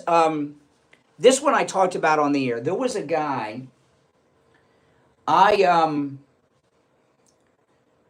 I don't want to say exactly where I was, but I was somewhere doing something that involved, it was a MAGA thing I was doing, and this guy came up who knew me and was looking for me and befriended me, and I didn't realize it at the time, but he was working me, and he did something that's not easy to do. He got my cell phone number out of me, which there are people that have my cell phone number. It's not totally secret, but I don't give it out to strangers or listeners all that often. And he worked me good. And then he contacted me. There was an event coming up, and he wanted me to promote it on the air. And there was nothing going on in the news. And I said, well, he called me. And I said, well, what's the event? He says, celebrating January 6th. And I said, I'm not going to. And this was like the first January 6th after the original thing. I said, no, we can't do that on the radio. And I told Steve about it. He says, the guy's a Fed. Right? The guy's a Fed, obviously. And you could tell, and everything made, as soon as Steve said that, it's like I took a pill and I could see the world clearly. It was and I remembered the path. And it was kind of funny that I fell for it because someone Steve knew got arrested years ago, and there was an investigation coming, and the detectives came to talk to Steve, and I was there, and the guy was trying to work Steve, and I said, this guy's working you. He was working you, like he knew something about this guy's crimes, you know? And Steve didn't see it then, but I saw it, and I guess when you're on the outside.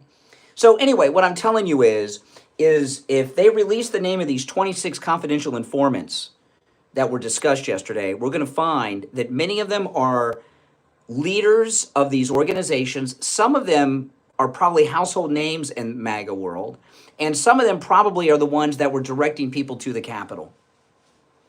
I bet I'd full confidence in that. Not all of them, but a lot of them. All right, we'll take our break for the bottom of the hour and be right back. Morning radio great again. It's the Steve Kane Show with Brian Craig.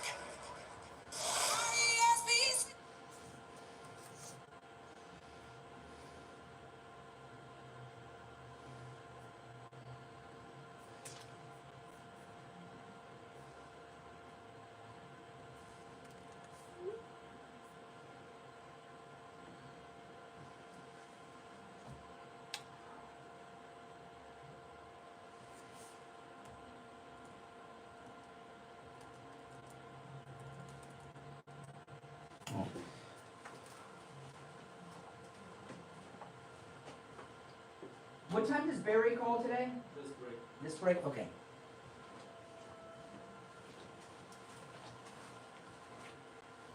Yeah, so after this and the segment, then we go break. Okay.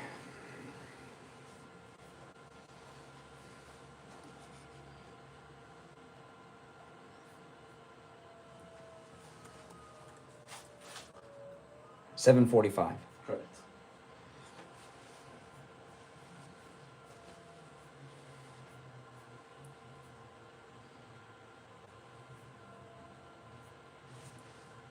I need to get in? Not good anyway. No, I'm just waiting for the traffic sponsor to start. Just give me some stuff up for the next segment. Yeah, you're good.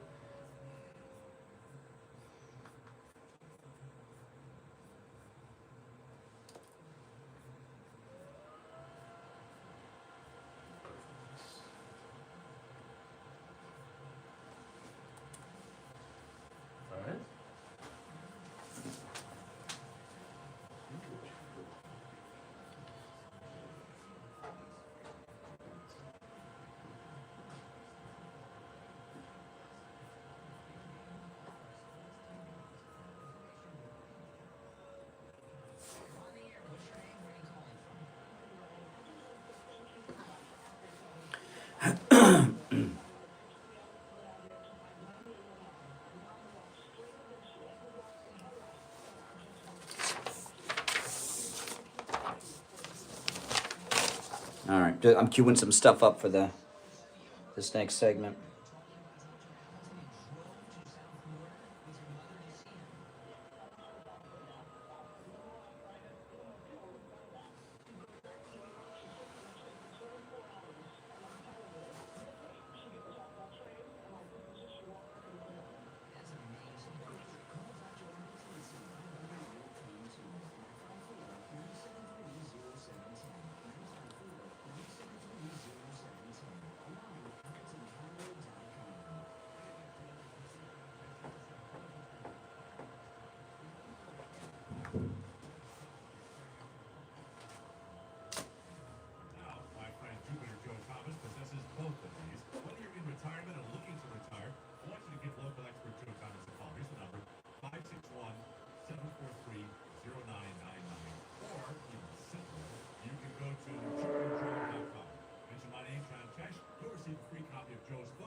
We'll be back shortly, guys.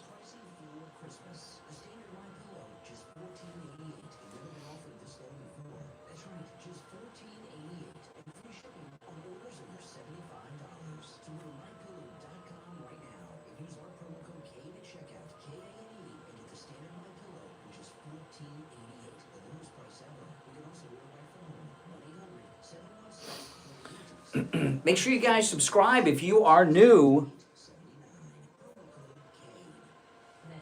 I'm so close to the 90,000 mark.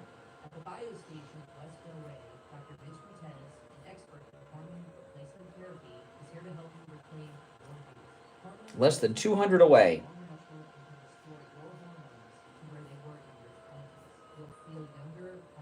That's amazing.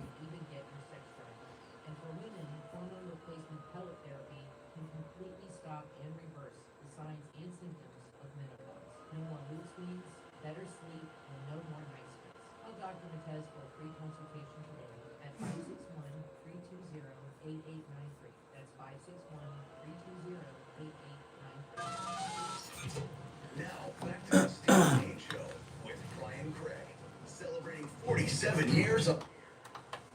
All right, we are back 36 minutes after the hour. I'm Brian. It's the Steve Kane Show, Florida's longest running radio show. Our number 1-888-465-2631. Now, I cannot believe it's been 18 years since this Duke lacrosse team thing. Oh my goodness. 18 years. That I remember talking about that for weeks, and it's going to be in the news a lot today because of what's happened. The Duke lacrosse team, they had a party, and they hired a stripper. She's black, and then she claimed she was raped. And I got news for you. 99.9999% of strippers are hookers too, okay? And they paid her to come strip and have sex. She did, then she claimed rape. And these guys, they probably still live with their soiled reputations from that. That's, you know, it's just what's going on here. Well, now she gave an interview, and she's admitted that she's made it up. And let me play a little bit of this. And this is getting... I can't believe it's been 18 years. I mean, I knew it was a while ago, but I didn't think... That's 20 years. That's crazy. That's like... It was in 06. So that was like... The same, that was like something happening in 1988 and 06. I just can't believe as you get older, I guess. Things go by fast. But anyway, here is the liar, who I understand is in prison for killing her boyfriend. Yeah, it's a class act. Listen. I testified falsely against them by saying that they raped me when they didn't. And that was wrong. And I betrayed the trust of a lot of other people who believed in me.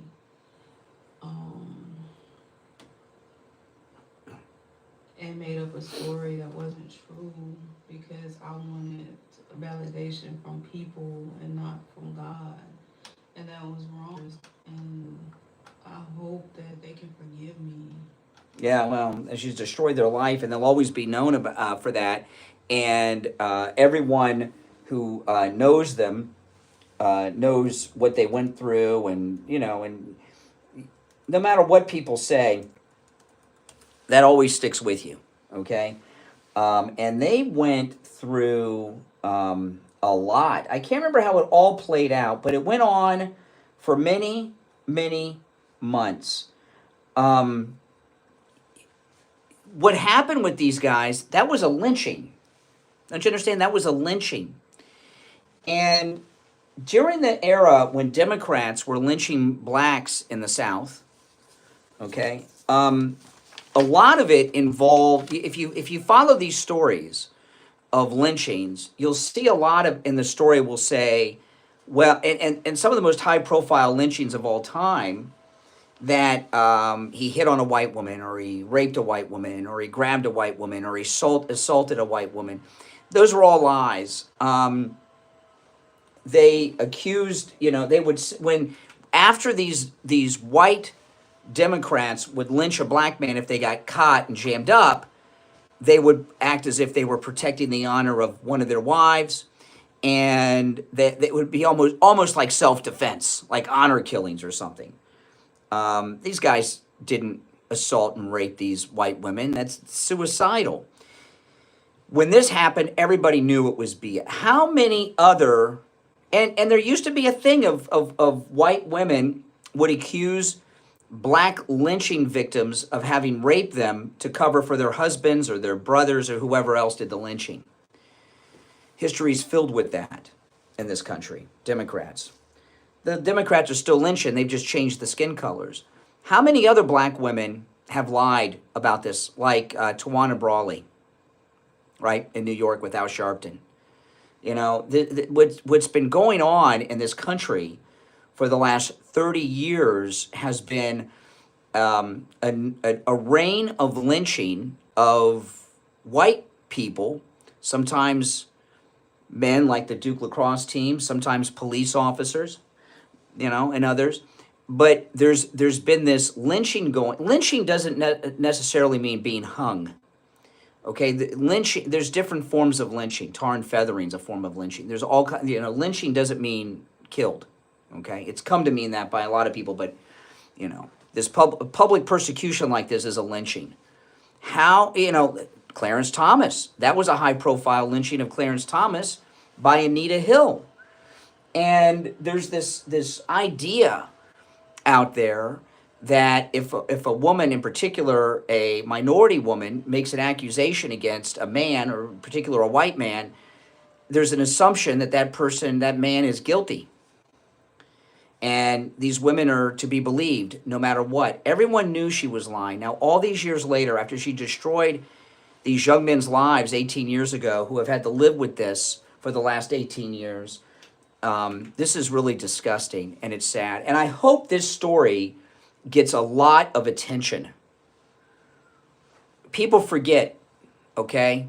I mean, Mike, you probably didn't even ever hear the Duke lacrosse tape. That was one of the biggest sex assault stories of my lifetime that I can remember. That was huge. All of the national media were camped out at the lacrosse team's house, filming it constantly. And she was getting followed around everywhere she went by the media, and it went on for months. It was one of the most high-profile cases like this of my entire life. And we knew she was lying. It didn't make sense, the whole story. But for her to finally admit it, you've got to look. And Tawana Brawley's the other big one, what happened in New York with Al Sharpton.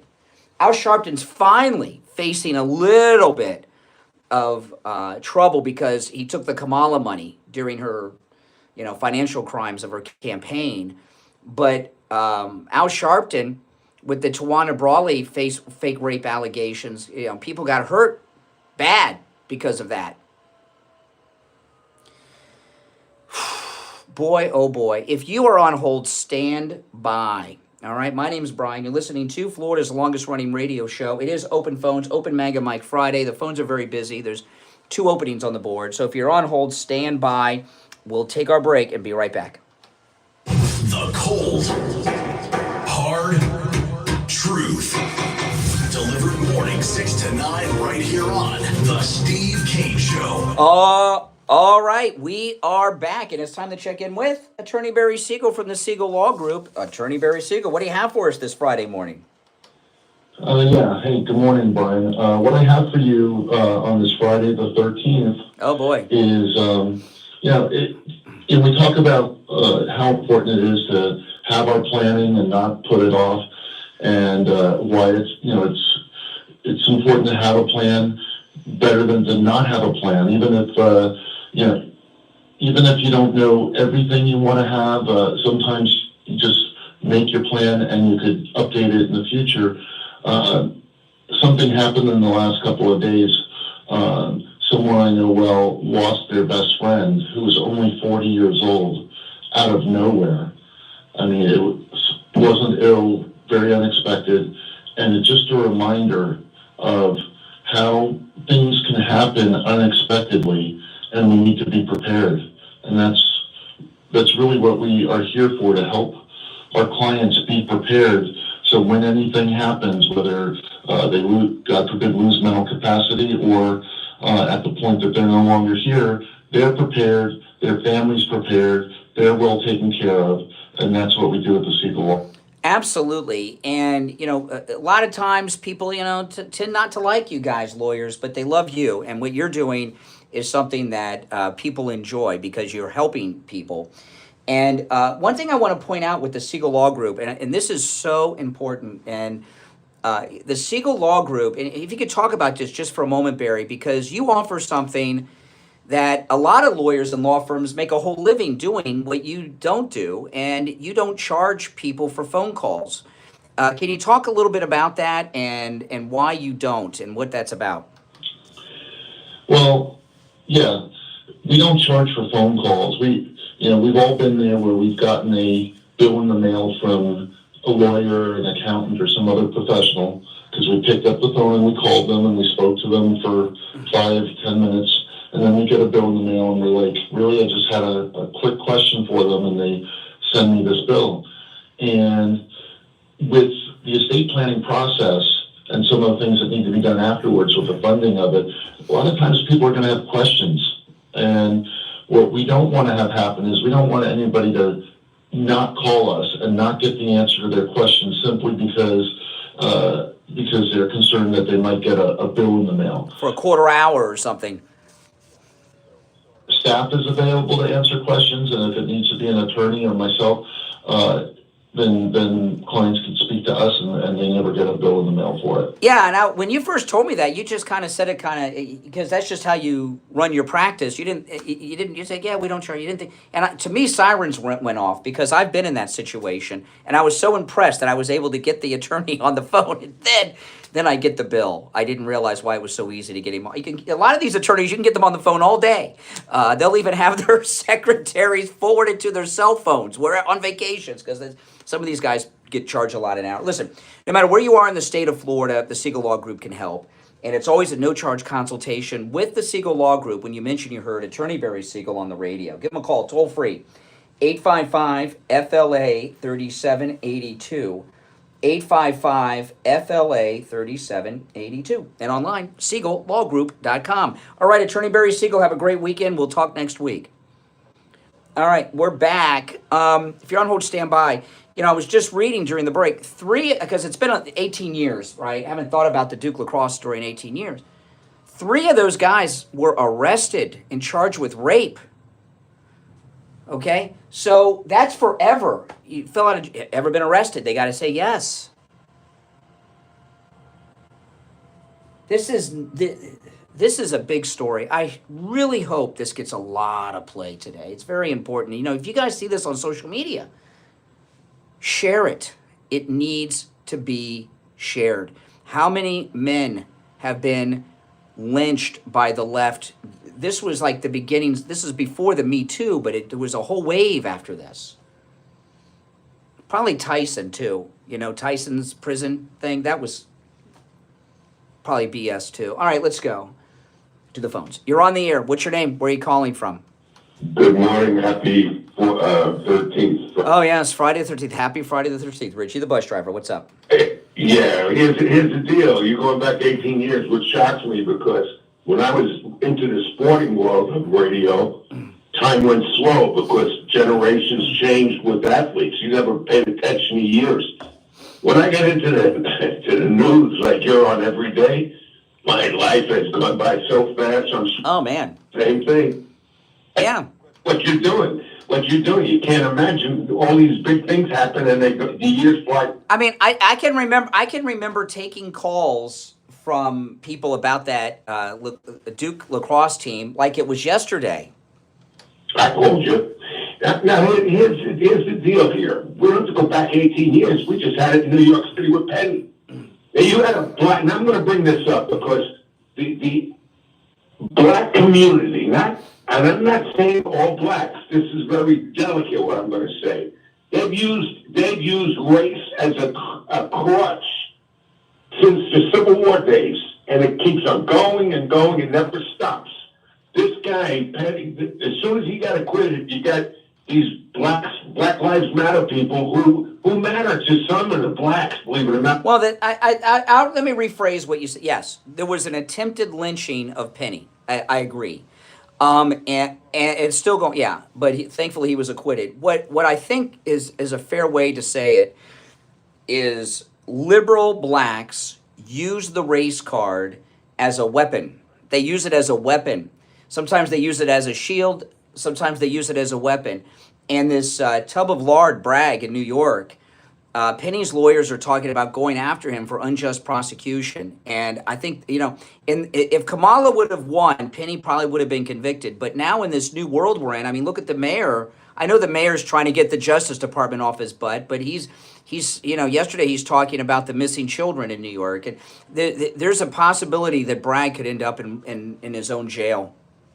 Well, his life will never be the same. And look how much money it costs him for attorneys.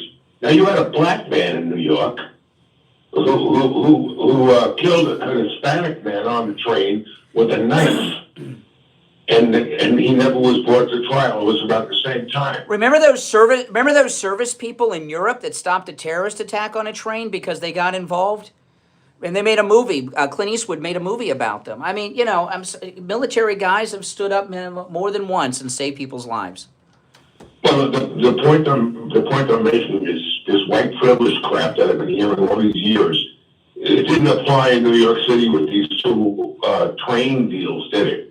I mean, and you see people like Sharpton using the race card his whole career. My recollection is with Tawana Brawley, people probably Sharpton used to be involved in a lot of inciting of riots, but I wouldn't. I know people have gotten killed in his riots, but there was definitely violence after the Tawana Brawley, and I promise you, it's just like this girl with the Duke lacrosse team. Total made up BS. Total made up. Constance invited Penny to start his new life down here in Florida because they'll have no life in New York City. That threatened them already that if he walks on the streets, they'll kill him. Yeah, does anybody know what Penny does for a living? I mean, how do you have a life after that? That's what I'm saying. They lynched him. He's been lynched. See, and his situation's very different than Kyle Rittenhouse. Kyle Rittenhouse, they tried to kill him, and it was self-defense, and that was a just verdict. However, Kyle Rittenhouse is a child who went to a riot. I know it's legal, but just because something's legal doesn't mean it's right. I mean, it's legal for a 80-year-old man to have sex with an 18-year-old, okay? Should they do it? He went to that riot with a rifle. I mean, that's asking for trouble. But the acquittal was appropriate. But Penny was just minding his own business, not looking for trouble. And if he didn't save somebody's life that day, he saved somebody's life in the future. Yeah, there was some black people on that train. They showed a video. I saw that they showed a video. This goes on every day in New York City, where you get on a train and you got crazy people. They don't have to be black. I mean, they're crazy people on this train threatening you. Right. Get on the Metro rail in Miami. I mean, my goodness. All right, Richie, appreciate the call. You're on the air. What's your name? Where are you calling from?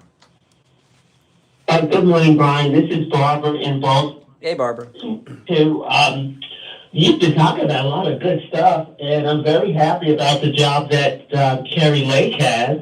And now I know why the world has been thinking such terrible things about America, because that organization that she's about, Voice of America. Yeah, this is a wonderful thing. So she'll be able to get the. And I'm gonna tell you, when I first heard that Trump put her in charge of Voice of America, I thought, that doesn't sound like a very big deal. And then when I looked at, he only has so many jobs, And then when I saw that they have over 300 weekly viewers on Voice of America, this is perfect. I hope she puts herself on the air with her own program. It's what it's like. It's kind of like the BBC. It's that kind of format. They do real stories and everything else. Talking about other things too. There's something else you said. Now, Tawana Brawley, I'm glad that she's in jail. Sorry she killed her boyfriend, but she needs to be in jail. I always suspected that story. No, that wasn't Tawana Brawley. That was the woman that made the rape allegation against the Duke lacrosse team. Yeah, Tawana Brawley was Sharpton in New York. Yeah. Sharpton in New York. Okay. Well, Sharpton's always involved with something that's crooked. You can rest assured that there's something wrong with it if he takes an interest in it. But she should be in jail. It's unfortunate she killed her boyfriend, but she ruined a guy's life. But you said something that I think needs to be clarified. you put Mike Tyson in that group with fake cries of rape. That was real. That was real. Listen, it's yeah, sure. Was married to yes. Tyson, and Robin Givens had her own security force while married to him to protect her from him. He tuned her up. Yes, I agree. You know, but that. Hold on, slow down a second. Hold on a second. Hold on. I don't know, but I know this. Okay, Robin Givens at the time, people don't remember. She was a big TV actress. She was a huge star, and one of the most beautiful black women ever on television. I mean, she's very beautiful. I don't know what she looks like now, and she married Tyson when he was the champ, and and he beat her up, and that's well known. However, the girl that he was convicted of raping, she went to Tyson's hotel room. She went to Tyson's hotel room like at 2 a.m. or something. It was some strange time. I mean, when a woman goes to a man's hotel room at 2 a.m., that's, maybe. All right. I mean, Maybe starstruck. The jury agreed with you. Oh. The jury agreed with you. Oh, and stars being 18 and stars because they saw the evidence. Yeah. Rape is rape, period. Okay. Mike Tyson raped somebody, they're raped. Well, listen, the jury agreed with you. It's been a long time. But this Duke lacrosse story, I know this is going to be in the news today. People don't remember. This was such a big story. It consumed the national media for months. It was like a year. Yeah. All right. It just didn't sound right from the beginning, but it was so easy for Al Sharpton to just take those things and just run with it and exploit it to make money, which is what he always. Yeah, that's what he knows. I'm heading south tomorrow. I haven't decided how long I'm going to stay, but if I do come down, I think I want to see your Dr. Appleton. Oh, you're coming to Florida? I may very well. I have relatives there. So. Oh, well, you should. You should definitely see. Yeah. And don't forget to go by Mar-a-Lago. It's a tourist spot to go see Mar-a-Lago with your own eyes. If you call me, I'll tell you how to get there. All right, take care. Whenever I'm over in that area, I run into tourists all the time, and they're looking for all the Trump sites. And I'll tell them how to get to Mar-a-Lago, how to see Trump Force One, how to go to the church where Trump married Melania. I should be like the tour guide in Palm Beach for all the Trump locations because I give people a lot of tips on that. You're on the air. What's your name? Where are you calling from? Hey, it's Brian. Still doing good. Oh, Brian in the hospital. Yes, that's good.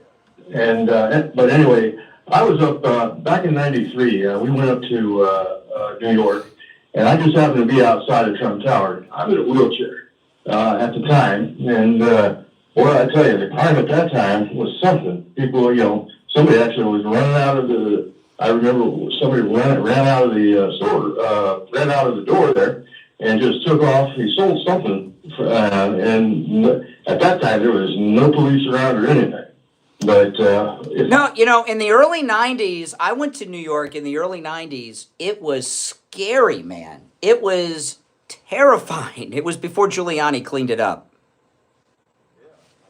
Brazil, in the '90s, and New York was worse. It's from Brazil. Well, any place that liberals run is typically dangerous. Yeah, and besides, I just wanted to make sure it wasn't your fault that listening to your show is not giving me a problem. Oh, your heart problem? Yeah, do have a serious problem. I'm going to get the defibrillator probably next. What are you getting done? What are you getting done? They got to put in a defibrillator. A defibrillator? Oh my goodness! But you'll be fine after that. I should be. Okay. But I know. I like that shirt. I like that shirt. Oh, you're watching on YouTube. I have the best Trump shirt you've ever seen that I'm wearing right now. If you watch on YouTube, you can see it. All right, I got to run, but I'm glad you're doing well, and good luck with the defibrillator. Oh, boy. All right, we're going to take our break for the top of the hour. 2 hours down, 1 to go. It's the Steve Kane Show, Florida's longest-running radio show. I'm Brian Craig. Open Manga Mike Friday. Open phones. We'll be right back after this. HD3 Miramar, WIRK 103.1 HD3 Indiantown, FM, Boca Raton on 95.3 FM, West Palm Beach on 95.9 FM, and in Martin County on 106.9 FM. Programming paid for by Vic Canales Media Group. Your home for the Steve Kane Show. From the All-Year Cooling Weather Center, South Florida's #1 choice for same-day AC service and installation. Here's your oldies forecast. Good morning, everybody. My name is Michael Marone from the All-Year Cooling Weather Center. Today is Friday, December 13th, 2024, and right now it's 67 degrees outside. As we go throughout the day, though, temperatures are going to reach as high as 74 degrees with partly cloudy conditions with windy conditions mixed in throughout the whole day. So make sure you stay warm, stay hydrated, and have a wonderful start to your weekend. Weather brought to you by All-Year Cooling. Enjoy free AC replacement estimates along with same-day service and installation. Visit allyearcooling.com to schedule your service today. And remember, the All-Year family is here to serve your family all year long. And now, a true oldies traffic check. Brought to you by the Palm Beach Kennel Club. This morning in the Palm Beaches, the major expressways are still crash-free, but we're seeing slow traffic start to form on the Turnpike passing Lake Woodford and Boynton Beach Boulevard, also on 95 passing Lantana. We have a new multi-vehicle crash in Boca Raton Military Trail at Champion Boulevard. We still have a crash on Jog Road at Lantana. Another crash on South Lake Avenue just south of Belvedere Road. And in Broward and Fort Lauderdale, a crash on Prospect at 31st Ave. This report is sponsored by Taco Bell. The slow roasted cantina chicken menu is here to stay with ingredients like purple cabbage and freshly prepared pico de gallo. Try it today at a participating U.S. Taco Bell location while supplies last. Contact store for participation, which varies. That's traffic on Chris Barr. Traffic, a service of the Palm Beach Kennel Club. One of those pounds. PBKC. Get your ticket today for Chris McDonald's Memories of Elvis. Merry Christmas, baby, this Friday. Benny Thompson of Mississippi, he chaired the January 6th Select Committee. Congressman, thanks so much for joining us. First of all, can we get your reaction to Trump's comments that these January 6th pardons will apparently come right after he's sworn into office? He's saying within the first hour, maybe minutes.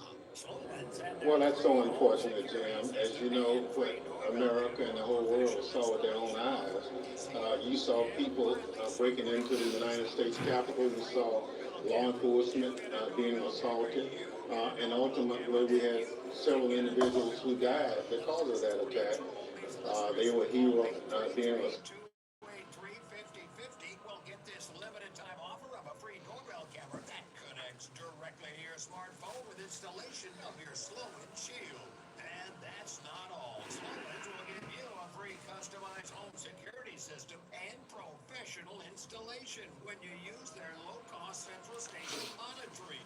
We'll be back shortly, guys. LED touchscreen pad, 10 contacts, backup battery, and service plan. Plus, if you're one of the first 40 True Oldies listeners to call 833-283-5050, you'll receive a free doorbell camera with installation of your Slow-In Shield. Keep your family safe. Call 833-283-5050. That's 1-833-283-5050. What the heck? Wow. I did, until I went to Lighthouse Medical Center in Pompano. Numbness, pain, burning, tingling in my hands and feet, muscle weakness, loss of balance, muscle twitching, and all but disappeared. Yeah. Say goodbye to your neuropathy symptoms. Call Lighthouse Medical Center for a free consultation. 754-222-6642.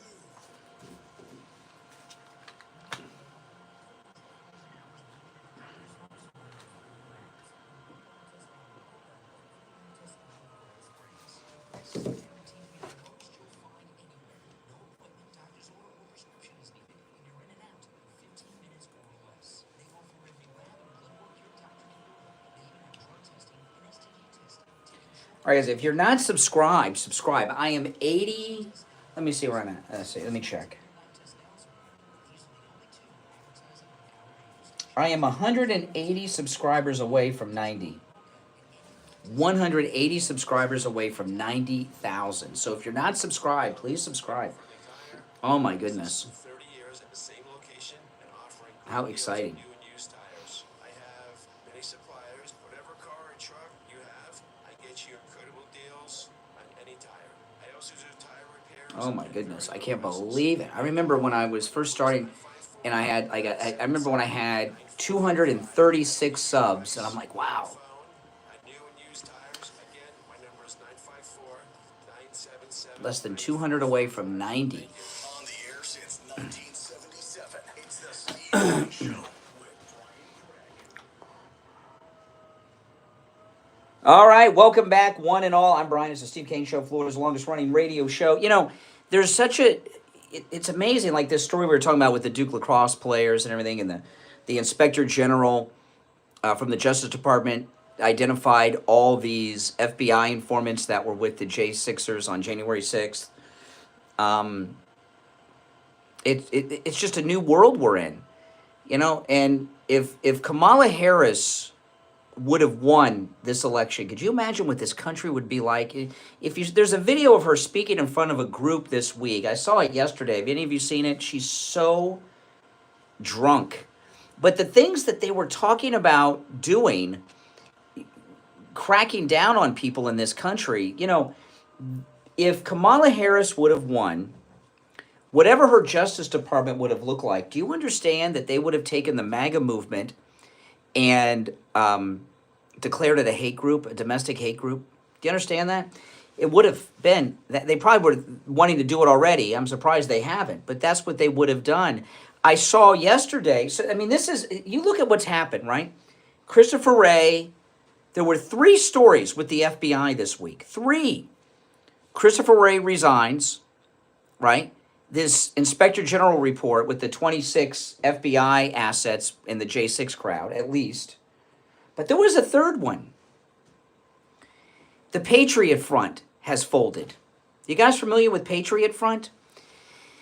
Patriot Front are guys that wear military kind of uniform. They wear khakis and shirts. They look like they're in the military. They have military haircuts, and they all wear masks.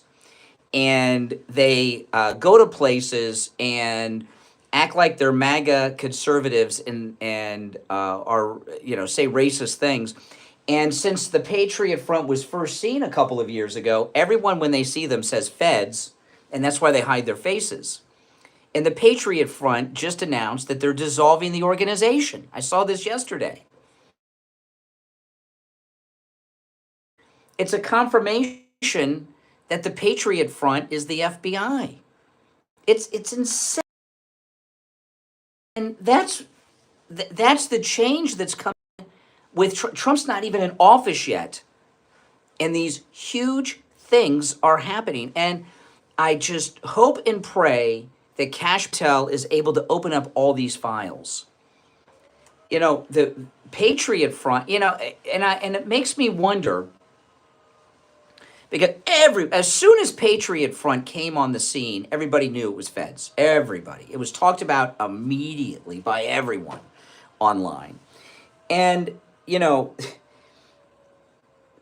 it makes you wonder how many of these groups over the years, white supremacists and Nazis and Klansmen, how many of them have been feds? I'm not saying all of them and all the members, but a lot of them are. You know, you know, there's, everyone talks about January 6th, and it's important to get to the bottom of that and have the truth exposed, which is about to happen. But there's another big one that needs to be investigated and exposed, and that's Charlottesville, because that was another thing that the government was behind. But this was shocking. I want to share this. This is CNN yesterday. Benny Thompson was on with Jim Acosta, and they're in a complete panic over there. You can see the rats. You know, the rats are running from the sinking ship. Patriot Front, Ray, Inspector General, and now Benny Thompson, who chaired the Liz Cheney Kangaroo J6 committee, he's on with Acosta yesterday. Listen to this. If you're on hold, hang in there. We'll get to the phones in a bit. Congressman Benny Thompson of Mississippi, he chaired the January 6th Select Committee. Congressman, thanks so much for joining us. First of all, can we get your reaction to Trump's comments that these January 6th pardons will apparently come right after he's sworn into office? He's saying within the first hour, maybe minutes. Okay, now yesterday, Biden gave a pardon to a pedophile, a Chinese spy who had 47,000 pedophile images and videos on his computer. So Biden just pardoned a Chinese spy and a pedo. That doesn't bother Acosta. These J6ers, though, oh boy.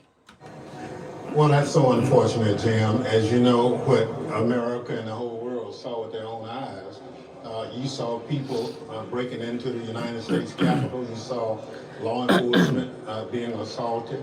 Now, notice during this conversation, Jim Acosta and Thompson here, they're not mentioning the Inspector General's report that identified all these FBI assets that were in that crowd. And ultimately, we had several individuals who died because of that attack.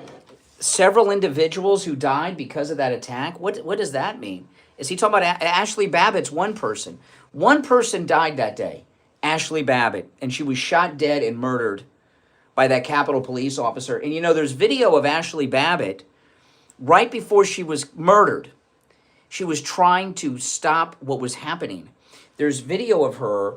Have you seen it? She goes up to two Capitol Police officers in uniform in that little hallway section where she was going to be murdered, and a few minutes later trying to get them to stop these guys from breaking through the door.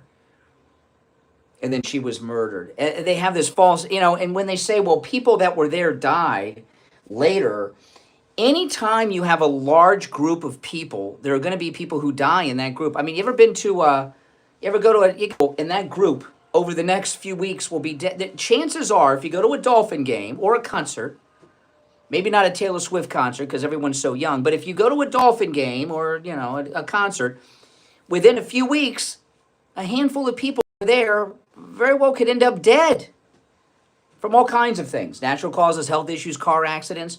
And you wouldn't say, well, something happened there at the game. You have a group as large as people that were at the Capitol that day. Yes, some of them are going to pass away in the future. We're all dying, right? But birth is a incurable sentence to eventual death, but they blame everything except Ashley Babbitt, the only person who died that day. And now all of a sudden, the incoming president is talking about pardoning them, and they were heroes and patriots, and that's just not who we are as a country. And I wish he would rethink it, but obviously he's already gone public to say that he would. And as I mentioned over the weekend, Trump was talking about the January 6th committee that you used to lead. Let's play some of what he had to say. I think those people committed a major crime. Sir. And Cheney was behind it. And so was Benny Thompson for what they did. Yeah. Honestly, they should go to jail. So you think Liz Cheney should go to jail?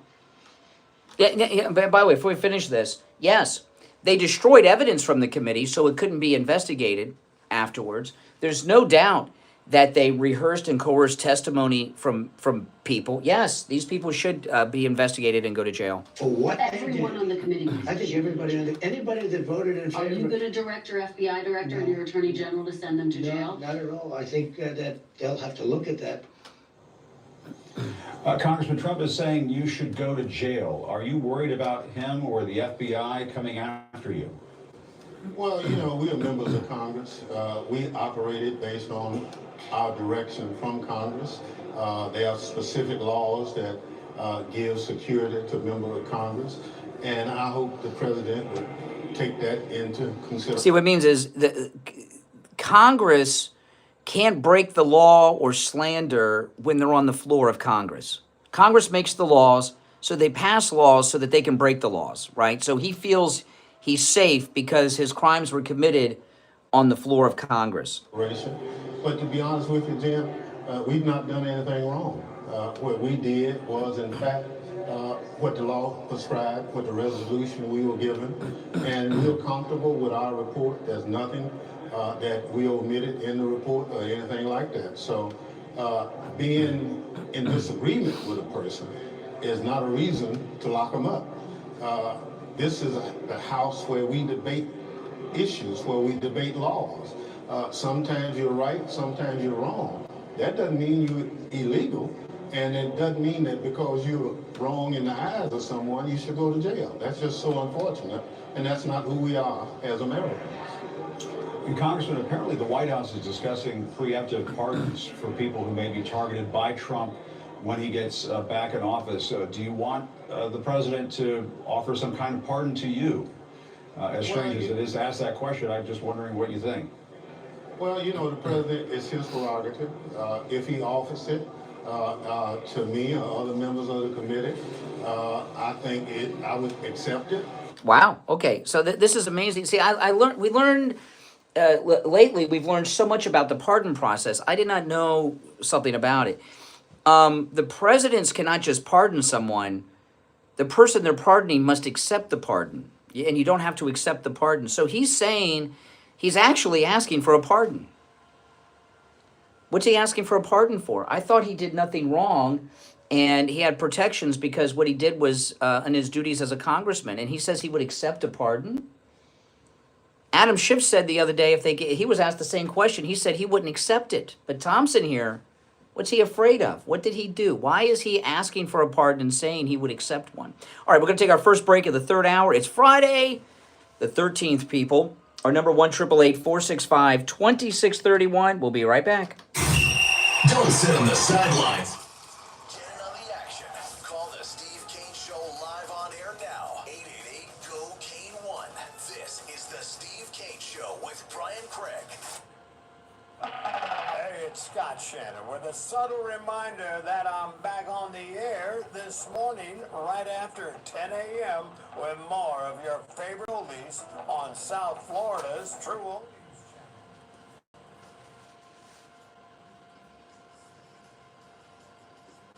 Oh, there was a story I'm looking for, and I can't find it.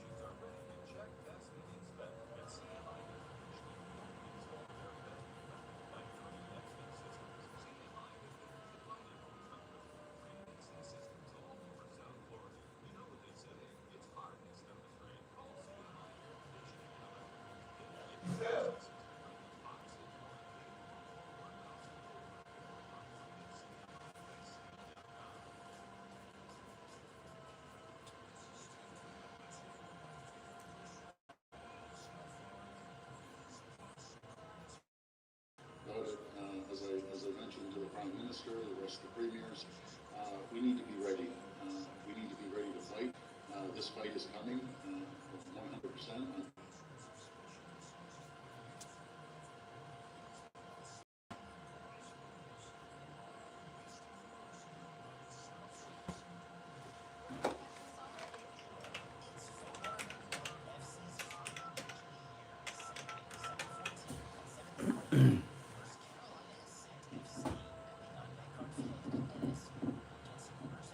Hey, hold on.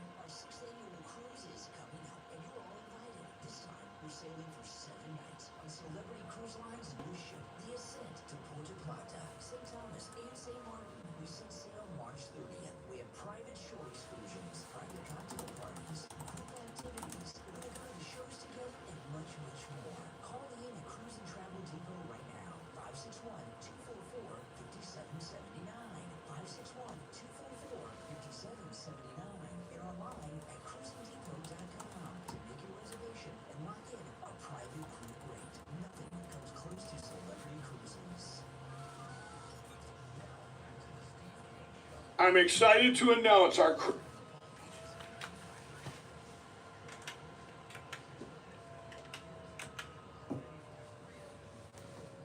on 96.9 FM and anywhere in the world at True Oldies.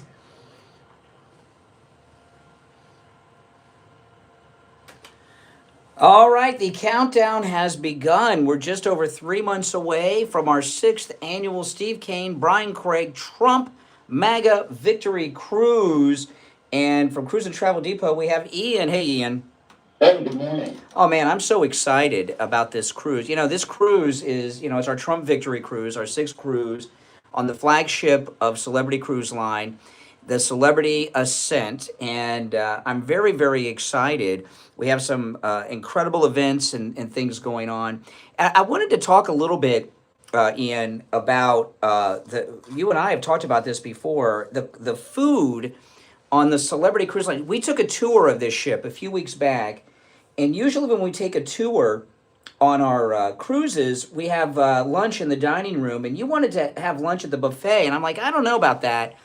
And we went to, because I'm not a big buffet guy, the food in the buffet was like Michelin star quality food. Can you tell people about the food we have every night in the restaurants when we dine together? Well, the food in the restaurants actually is a Michelin star designed menu, and people are going to enjoy stuff like beef Wellington and just, you know, a higher end experience, because Celebrity actually budgets for their food budget more per guest than any other cruise line in its space. That's why it's so awesome. Oh, it is. It is. And the food is spectacular. And, you know, when you book with us, our group is private. Everything's included, including these great meals that we have in these Michelin star quality restaurants each and every night. And everything we do is private, including our onboard activities as well as our shore excursions. Now, we have the sailboat catamaran shore excursion we're doing, but we have private shore excursions in each and every port. And it's important, Ian, that people call you and book on these excursions because they very well could fill up. Yeah, we filled up last time. I had to sit watch you guys sail away in Kyrgyzstan. Yeah, so can we talk about the ones other than the catamaran sailboat? Because we've talked about that before. Can we announce the other ones yet on the air? Let's do that on Monday. Be a trip to a rum distillery. Oh, it's going to be a trip to a craft beer brewing, and we have a beach day as well. Yeah, it's not a coincidence that our excursions all have alcohol involved in them. It's, you know, it's kind of by design. Well, it's Greece, right? Makes Yeah, more interesting. that's right. So anyway, the ship is filling up, and you don't want to waste time. You want to lock in your cabin and join us. And there have been a few cabins you were telling me that have opened up in the last couple of days. Do you want to tell people what's available right now if people call you and book? So Revenue actually gave me, for new bookings only, a C1 concierge class. And that's a nice room. Oh, yeah, it's a beautiful room. Yeah, it's a nice room. Infinite veranda, you know, good location. And you know, and the Wi-Fi on the ships is it's the Elon Musk's Starlink internet, which is incredibly good. I was surprised because we've taken cruises with the old internet, which was okay, but that Starlink internet is like laser fast speeds. We have a great time. Well, listen, guys, call Ian if you're already booked and you've not made final payment. Call Ian as well. And if you want to book on those shore excursions that Ian doesn't want to talk about until Monday, call him today and get booked on them. Okay. Ian's number, and join us, guys. We're gonna have a great time. It's a great MAGA group. You're gonna love it. 561-244-5779.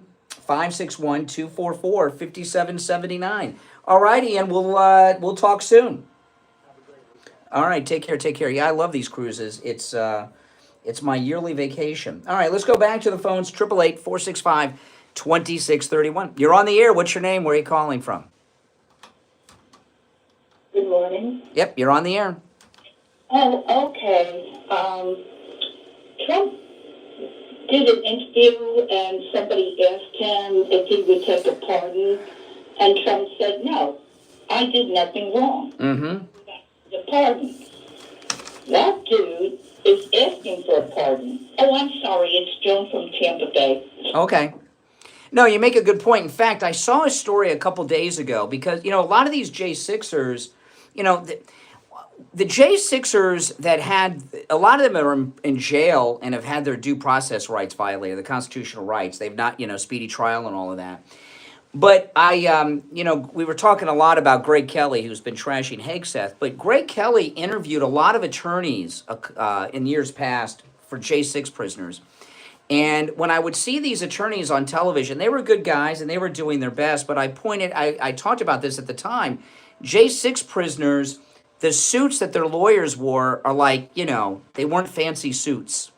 You know what I mean? That are tailor-made. They were cheap, off-the-rack suits. And the significance of that is a lot of them, they've not been able to get top DC lawyers that deal with Justice Department cases because lawyers are afraid to represent them. They'll lose their other DC clients. And the fact that their attorneys had cheap suits tells you the quality of representation they were getting. It was really bad.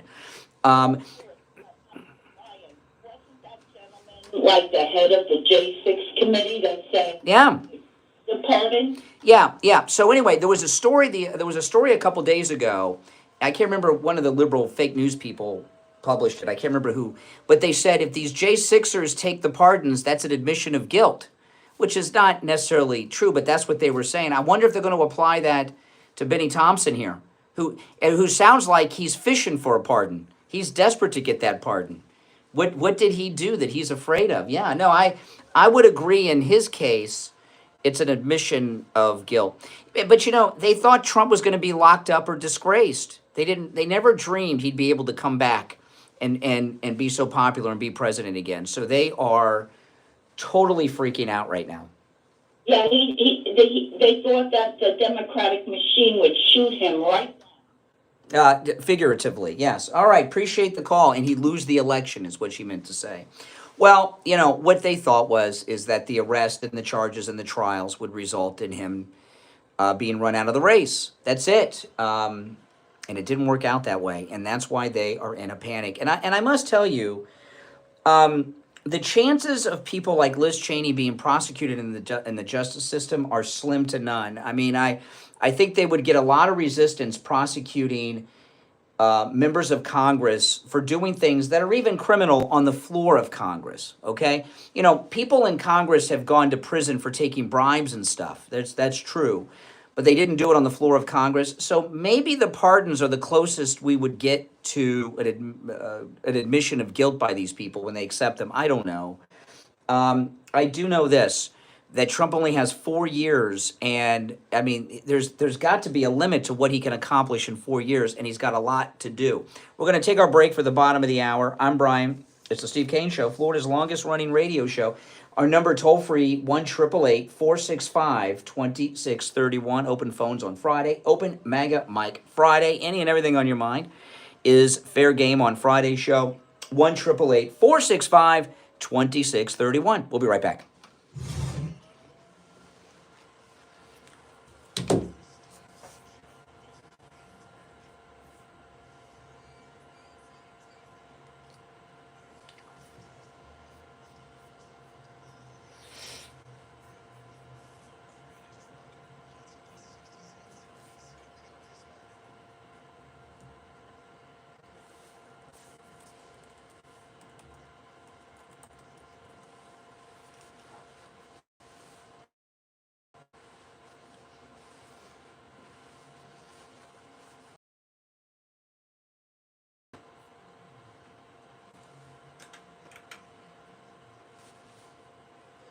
Temperatures are going to reach as high as 74 degrees with partly cloudy conditions with windy conditions mixed in throughout the whole day. So make sure you stay warm, stay hydrated, and have a wonderful start to your weekend.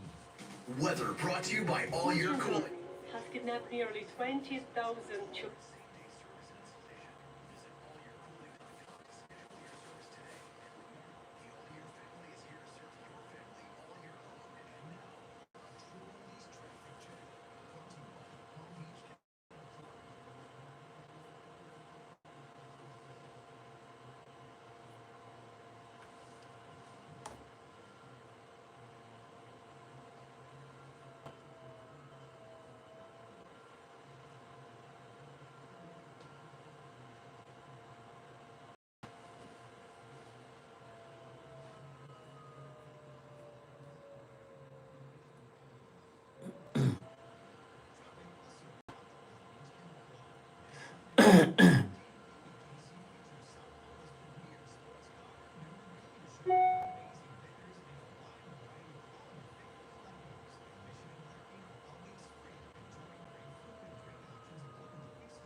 We'll be back shortly, guys.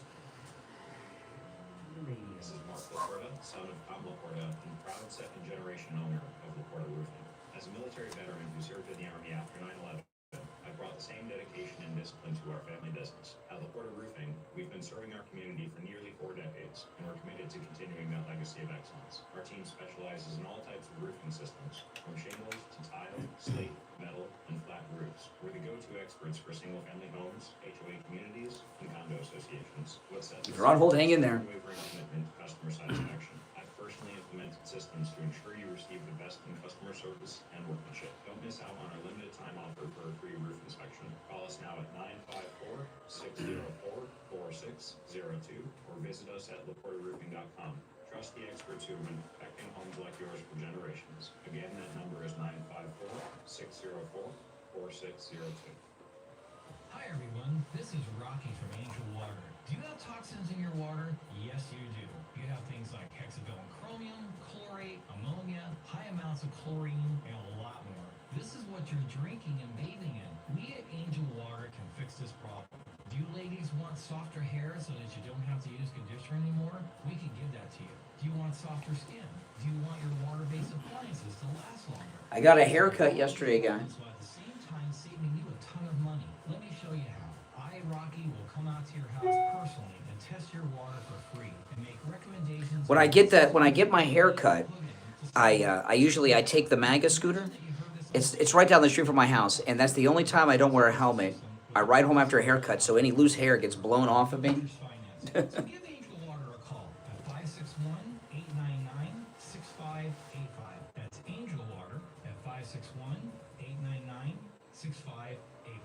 Mike Lindell is offering wholesale pricing for Christmas. The standard MyPillow, just $14.88. They've never been offered this low before. That's right, just $14.88 and free shipping on orders over. Would you wear? Let me ask you guys. Would you wear this shirt right now to meet Trump? Would you wear this shirt to meet Trump? and get the standard MyPillow for just $14.88? I think he'd like this shirt. What do you think?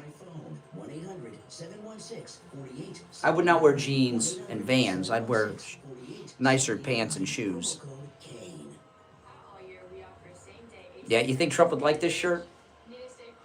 Is it dressy enough?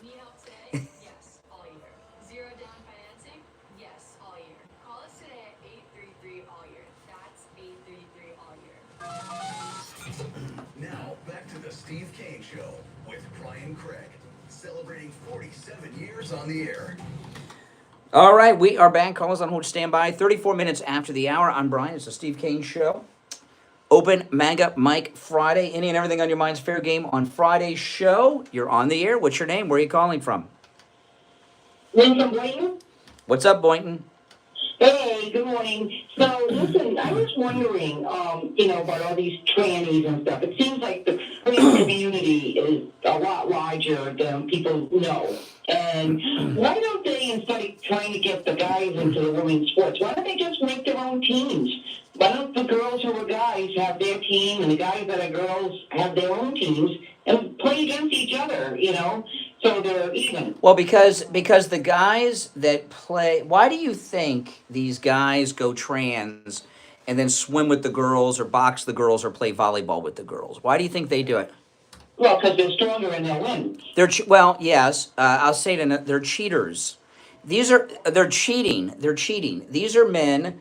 These are guys that can't make it in the boys' leagues. Like, remember the swimmer was ranked over 200 in the men's.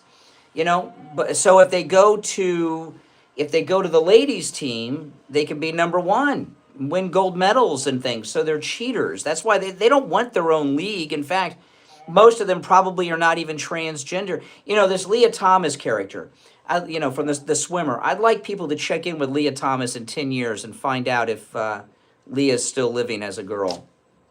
Well, years ago, Brian, in the 1970s, there was a girl, and her name was Renee and Richards, and she was a guy, but she was now a woman, a full woman, and she wanted to play the girls' tennis team. And I know Billie Jean King, of course, was really into all of that stuff then, and she fought and fought and fought. So they said, "No way are you going to do that."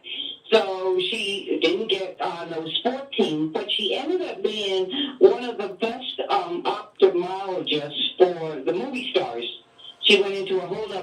there. I became an eye doctor. Yeah, but like a real specialty eye doctor. Mm-hmm. And she is still alive, and she's in her 90s now. Well, that's a different thing, and I'll tell you why that's different. Back then, it wasn't cool and in vogue to be transvestite and stuff. Okay, it's like a lot of times I talk. Neil Rogers, who used to be the #1 guy in Miami radio, passed away years ago. He was #1 in the market for years. He was gay. He came out of the closet on the radio in the 70s, and his audience till the last show was mostly straight guys. And coming out of the closet in the 70s was risky. People coming out of the closet as gay or trans now isn't risky. In fact, the risk is if you come out of the closet as straight. Seriously, it's not a joke. So somebody that said in the 70s that they were transgender, which I don't think people said, I think they said they were transvestites, probably. Okay, they and wanted to play with the girls. That wouldn't be these cheaters like you got now going on. That's a whole. My guess would be that's a totally different thing. Yeah. Okay, and also I wanted to tell you, Brian, 6 or 7 months ago when you had to say goodbye to your puppy. Oh, yes. And we just said goodbye to our 19-year-old. Oh. And he was really on his last legs. We wished he could have passed away at home, but we did have to bring him in at the last minute. But he was 19. We got him as an abused 8-year-old dog, and so he had a good life with us and everything. But I want people to know that it's okay to cry. It's okay to cry at the veterinarians. It's okay to cry about it and make your emotions known. When my last dog, Nina, she was 17 and we had to put her down. It's the oldest dog I've ever had. I had one we had to put down that was 16 once. And it's always, my wife and I, we're not going to get any more dogs. We have 3 cats, but I'm never going to get another dog. It's just, they don't live long. And the 17 is very unusual. And it's so tough to put them down. We have 2 other dogs, so we're down. Oh. 3, so we're not doing any more. We're at 70s now. We said 2's enough, and everything. And they do, and these dogs miss that dog. They're looking around for him. Well, my last 2 dogs, my dog that we put down a few months ago, Nina, she never got over the death of our other dog, Daisy. She really wasn't happy after the Daisy died. That was like her mother. You know what I mean? In her mind, and they just were pals, and it's just awful. It's just tough. It never gets easy. I've put down so many dogs in my life because I've had a lot of them. It gets harder, really. And they're all different. That's why they're all different personalities. So it's not like just a dog. Yeah, I know. I appreciate the call. All right, take care. But 17, that was really. Oh my goodness. You're on the air. What's your name? Where are you calling from? Yeah, it's Matthew from Pompano. Hey, what's up, Pompano? Hey, how are you? So I'm calling. I bet you probably never had a call maybe like this before, where I'm calling saying I think I may have been quite wrong. I'm happy to have been wrong about Pete Hegseth. That I think he probably has turned the tide and led me to get confirmed. That last week it was looking like it was following a pattern that he wasn't going to make it, and I think his persistence and Donald's persistence and keeping him up. Well, unfortunately, we got a bad connection on your phone. So what, you called me in the past, last week or something, and said Pete Hegseth wasn't going to be defense secretary, and now you think he will? I called last week thinking that the narrative was developing that he was going to make it, that it was opening up against him, and I think he's a very good reformer, and it would be very good if he gets in. But it didn't look like he was going to, and I think... Well, the reason let me tell you why. I'm going to let you go because your phone's cutting out, but I appreciate the call. Pete Hegseth, I opened the show with there's a big story on Pete. I opened the show with 6 with it, and I think I should review it because there was a big happening with Pete that happened in the last couple of days, and I'm going to end the show with where I began because it's a big story. But Pete Hegseth yesterday, he was being questioned by reporters. Let me play this for you.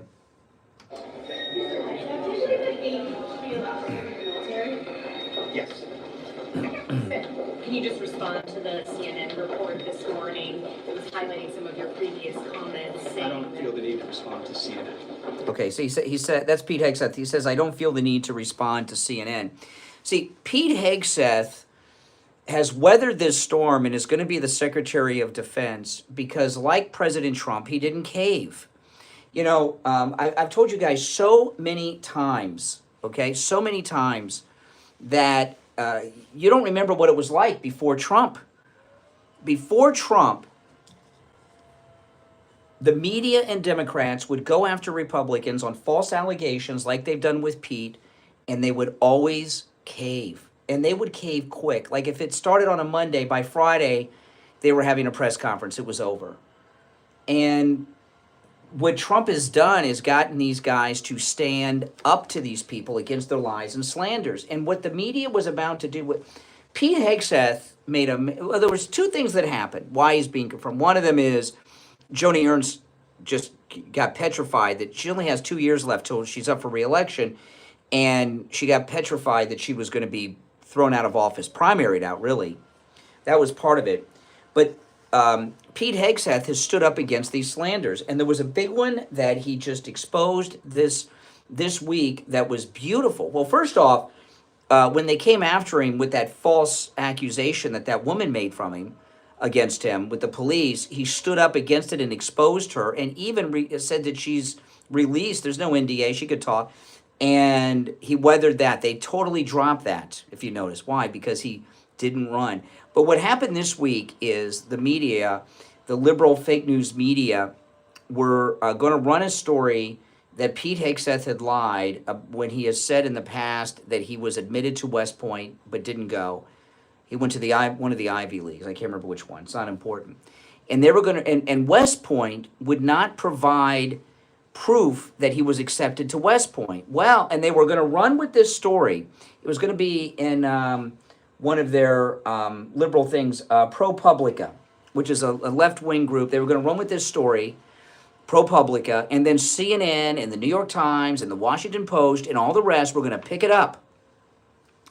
And their plan was to drop this story yesterday or today and have a week accusing him of stolen valor. And West Point would not produce any documents showing that he had been accepted to West Point. Well, Pete Hegseth had the letter. He kept the original letter. He took a screenshot and put it on X and killed the story and stopped it. It was absolutely amazing. And then after Pete Hegseth produced it was his acceptance letter from West Point. Okay, I posted it on X. If you follow me, or you can go to Pete Hegseth's X, it's there. And as soon as he posted that acceptance letter from West Point on X, West Point just miraculously came up with their records and that he was accepted, which they were not doing before. This is amazing. You know, the Republicans always before Trump caved, begged for forgiveness and caved and were humiliated and ran away and withdrew their names and dropped out and did all these things. But this new era where they stand up to the press is beautiful and it's amazing. So Pete Hegseth, I was pretty confident he was going to make it. I mean, he hasn't made it yet, but I was always pretty confident because President Trump was standing up to him. And tomorrow, President Trump's going with Pete Hegseth to the Army-Navy game. Would he be going to the Army-Navy game with Pete Hegseth if he wasn't going to make it? So Trump stood behind him, and and Pete stood up against the fake news media. That's why he's getting in. And the fake news media were using all their old tricks to try to bring him down. The sex, they were going to go with this stolen valor, and they were totally beaten by him and Trump on this. All right, we'll take our last break and be right back. The cold, hard truth.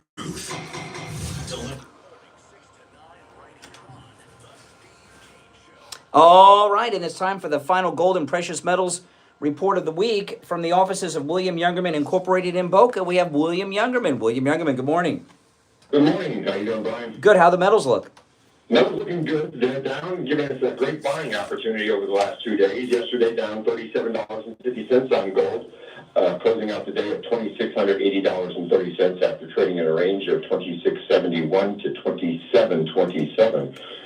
Silver closed down 92 cents at $30.92 the ounce. Platinum was down $8 at $9.29.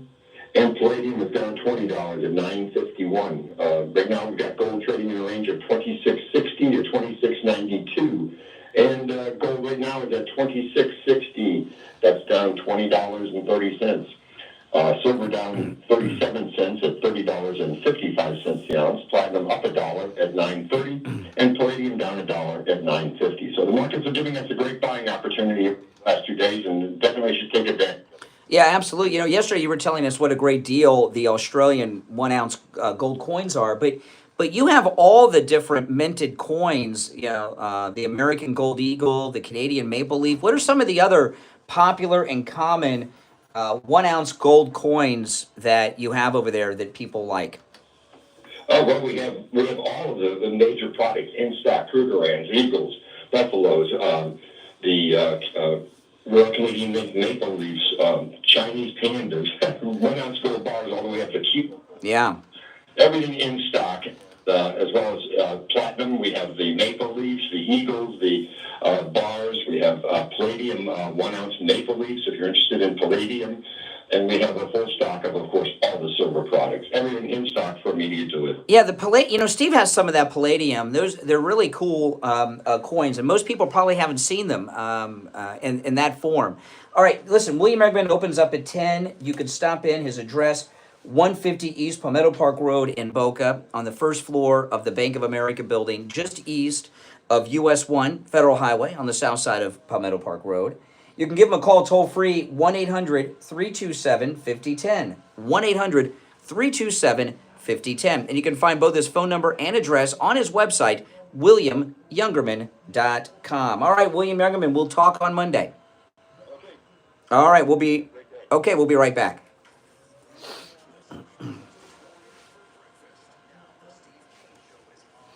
All righty, we are back. I'm Brian. It's the Steve Kane Show, Florida's longest running radio show. You're on the air. What's your name? Where are you calling from? Brian from Houston. Hey, Brian, what's up? Hey, Brian, how are you? You know, I think Pete is absolutely correct. He doesn't have to respond to CNN because nobody is watching CNN. This morning on my first thing on my iPhone, I see the Food Network. The Food Network has more people watching that than CNN now. Yeah. It's amazing. The total collapse. They won't come back from this. I don't know what's going. Well, I mean, if you've noticed, even with us, we're not hearing from as many liberal callers as we used to, and there's a couple reasons. A lot of them were seminar callers. I tell you guys, they're like paid chills. They're seminar callers, but the left. I listen. We have these elections. We have winners. We lose. Sometimes we win. Sometimes they win. I've never seen the liberals go underground like this, and you know, not only is CNN being beaten by the Food Network, but which is pretty bad, but boy oh boy, but MSNBC's ratings have really tanked too, and it's like the liberals have they've given up. They feel totally defeated. Yeah. This is a total whipping. I mean, these it's embarrassing when they're posting stuff like that, but does anybody go to CNN for anything now? Well, the way you know, see, I believe CNN is a CIA front organization. I've talked about this a lot. Dana Bash's husband, that she gets the Bash names from, is top CIA guy. Anderson Cooper, CIA, and I think that they were able to get these bureaus around. You know, CNN came up out of nowhere. And all of a sudden, they had bureaus in the far reaches of the earth. There's CIA stations, and they're out there promoting whatever the deep state wanted to do. And the way it used to work before Trump, that if CNN reported something, it was the gospel, okay? And CNN, like you heard that reporter with Pete Hegseth. Would you like to comment on the CNN report this morning that says you're a low-life scumbucket that should never, you know, have a job doing anything? And he's like, it's not worthy. It wasn't that long ago, if CNN reported something, it was considered credible.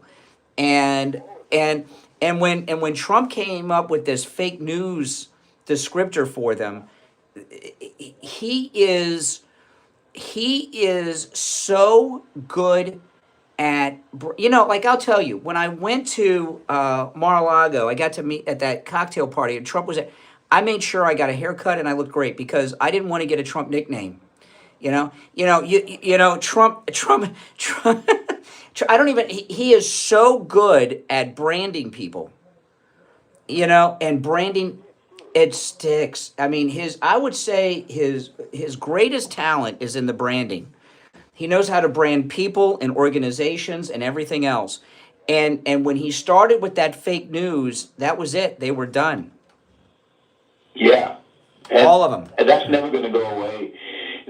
This Army-Navy game tomorrow, I think Pete's going to get a spectacular reception from that crowd. Mm-hmm. Just walking out with Trump on the field, this will be something to really see. I think it'll be almost something like the Madison Square Garden welcome that President Trump got. Now he's got a Secretary of Defense in there that people were kind of lined up against them. When they come on that field tomorrow, I think it's going to be an electric moment. Oh yeah, it's going to be amazing, and yeah, it's going. I'm going to watch.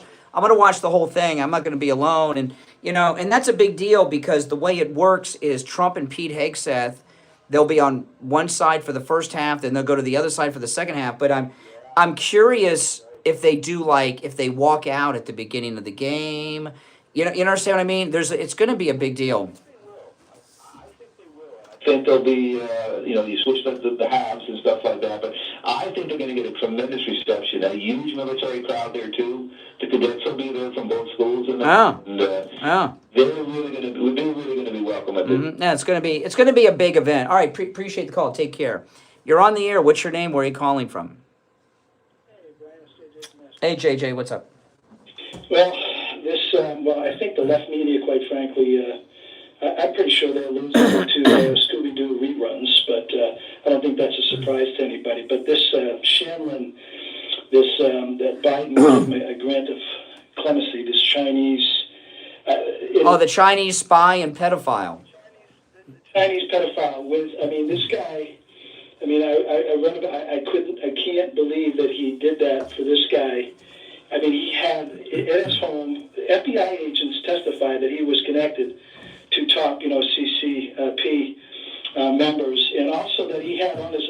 This guy had video of a grown man basically raping a baby, not a 13-year-old girl or a 30-year-old girl, but a baby. This is the. Well, yeah, and there's all these talks about what pardons Trump's going to do with the J6ers. Even if, you're a hardcore liberal and you think the J6ers should be in prison, who would you, if you could only free one, who would you free? A J6er or a pedo? Yeah, exactly. The first cousins to she. Yeah. Pronoun West type. By the way, it was clemency to him, but it's not a full pardon, but it's basically the same thing. Yeah. The guy had he had thousands and thousands. My God. Yeah. Yeah. The trans women, I think all those trans women, Brian, because they're so good in line, I think they're all going to be running for the Democratic Party. Good. But this thing with Biden and this clemency thing, it's just, I can't believe Democrat. Well, come on. We know they got paid. There's no doubt he's selling pardons. Why would he pardon? And there's these big financial criminals that he pardoned. There's no way they're not getting paid. This is their last. Yeah. You got to say that slowly. These pardons are the last chance for Biden to get paid. Well, absolutely, and thank God he'll hopefully just be gone and stay gone. But this Patriot Front thing is just. I thought that was beautiful. That think about it. Chris Wray steps down. Right after that, we get the Inspector General with all the FBI agents, informants with the J6ers, and then Patriot Front dissolves. Like in a day, it all happened. A couple weeks back, I said a few weeks back. I don't know if it was before the election or after, but I'm just like, I just said, khaki sales are going to be going down. All these out of work or running for cover, because I would love to see that investigated. I would like to see all the J6 video gone through by normal people with an eye towards, crime. This is going to be the biggest 4 years, the busiest 4. All right, appreciate the call. Have a great weekend. You're on the air. What's your name? Where are you calling from? Oh, there we go. Oh, by the way, I want to tell you guys about Sloman's and their free doorbell camera offer. If you've not taken advantage of this, do it. And, it's Christmas shopping season. This makes a great gift for Christmas. You can get this doorbell camera for yourself, for your home, for your spouse, for your own family. But you can also get the Sloman system as a gift to mom, to dad, your adult children. That's right. It makes a great gift. And it gives you peace of mind knowing that your kids or mom and dad have this great security system. It's a free doorbell camera that connects directly to your cell phone with the installation of your Sloman Shield. Sloman's is also going to give you a free customized home security system and professional installation when you use their low-cost central station monitoring. They're going to give you an LED touchscreen, a motion detector, 10 contacts for the doors and windows, a lifetime warranty, a backup battery, and a free doorbell camera with the installation of your Sloman Shield. Give them a call, toll free, 1-833-283-5050. 1-833-283-5050. That's 1-833-283-5050. All right, so as we're ending up the week here, a couple things. I saw a beautiful story with what's going on with Canada. Doug Ford, who's the surviving big brother of that crackhead Ford. Remember him? The Canadian mayor, was he the mayor of Toronto? And he was a total crackhead. This is the brother. He's the premier of Ontario. And, you know, these Canadians, they don't understand that they've been on the coattails of the United States through their entire country's existence, okay? And they've had it good for too long. And Trump, of course, has been challenging them. And one thing that interview that Trump did on Meet the Press last week, out of everything he said, what blew my mind is how much foreign aid we're giving to Canada. Canada is a first world country. They're the closest country in the world to us. Why are we giving them foreign aid? Right? I mean, this is nuts. So Trump started this thing with Trudeau, and Doug Ford, who's the premier of Ontario, which is like the governor, he's threatening to cut off fuel to the United States if Trump follows through on the tariffs on Canada. Well, let me tell you something. We don't need any oil from Canada. The United States has more oil than any other country in the world. The only reason we import oil from Canada is because the Democrats in this country don't let us drill for our own oil. And if these losers in Canada, like Doug Ford, what's Doug Ford angling for? To be prime minister? I don't know what he's doing here.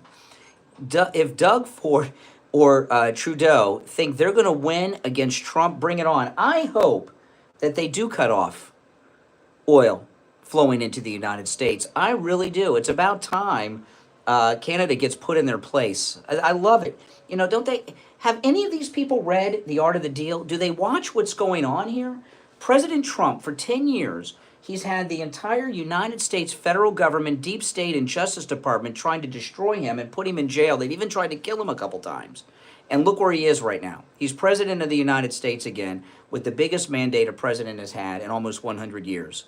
And he's getting everything done. They do not understand who they're dealing with because, like many here in Canada, they also have Trump derangement syndrome. All right, listen, that's all the time we have for the week. Oh, man, we'll be back on Monday at 6 a.m.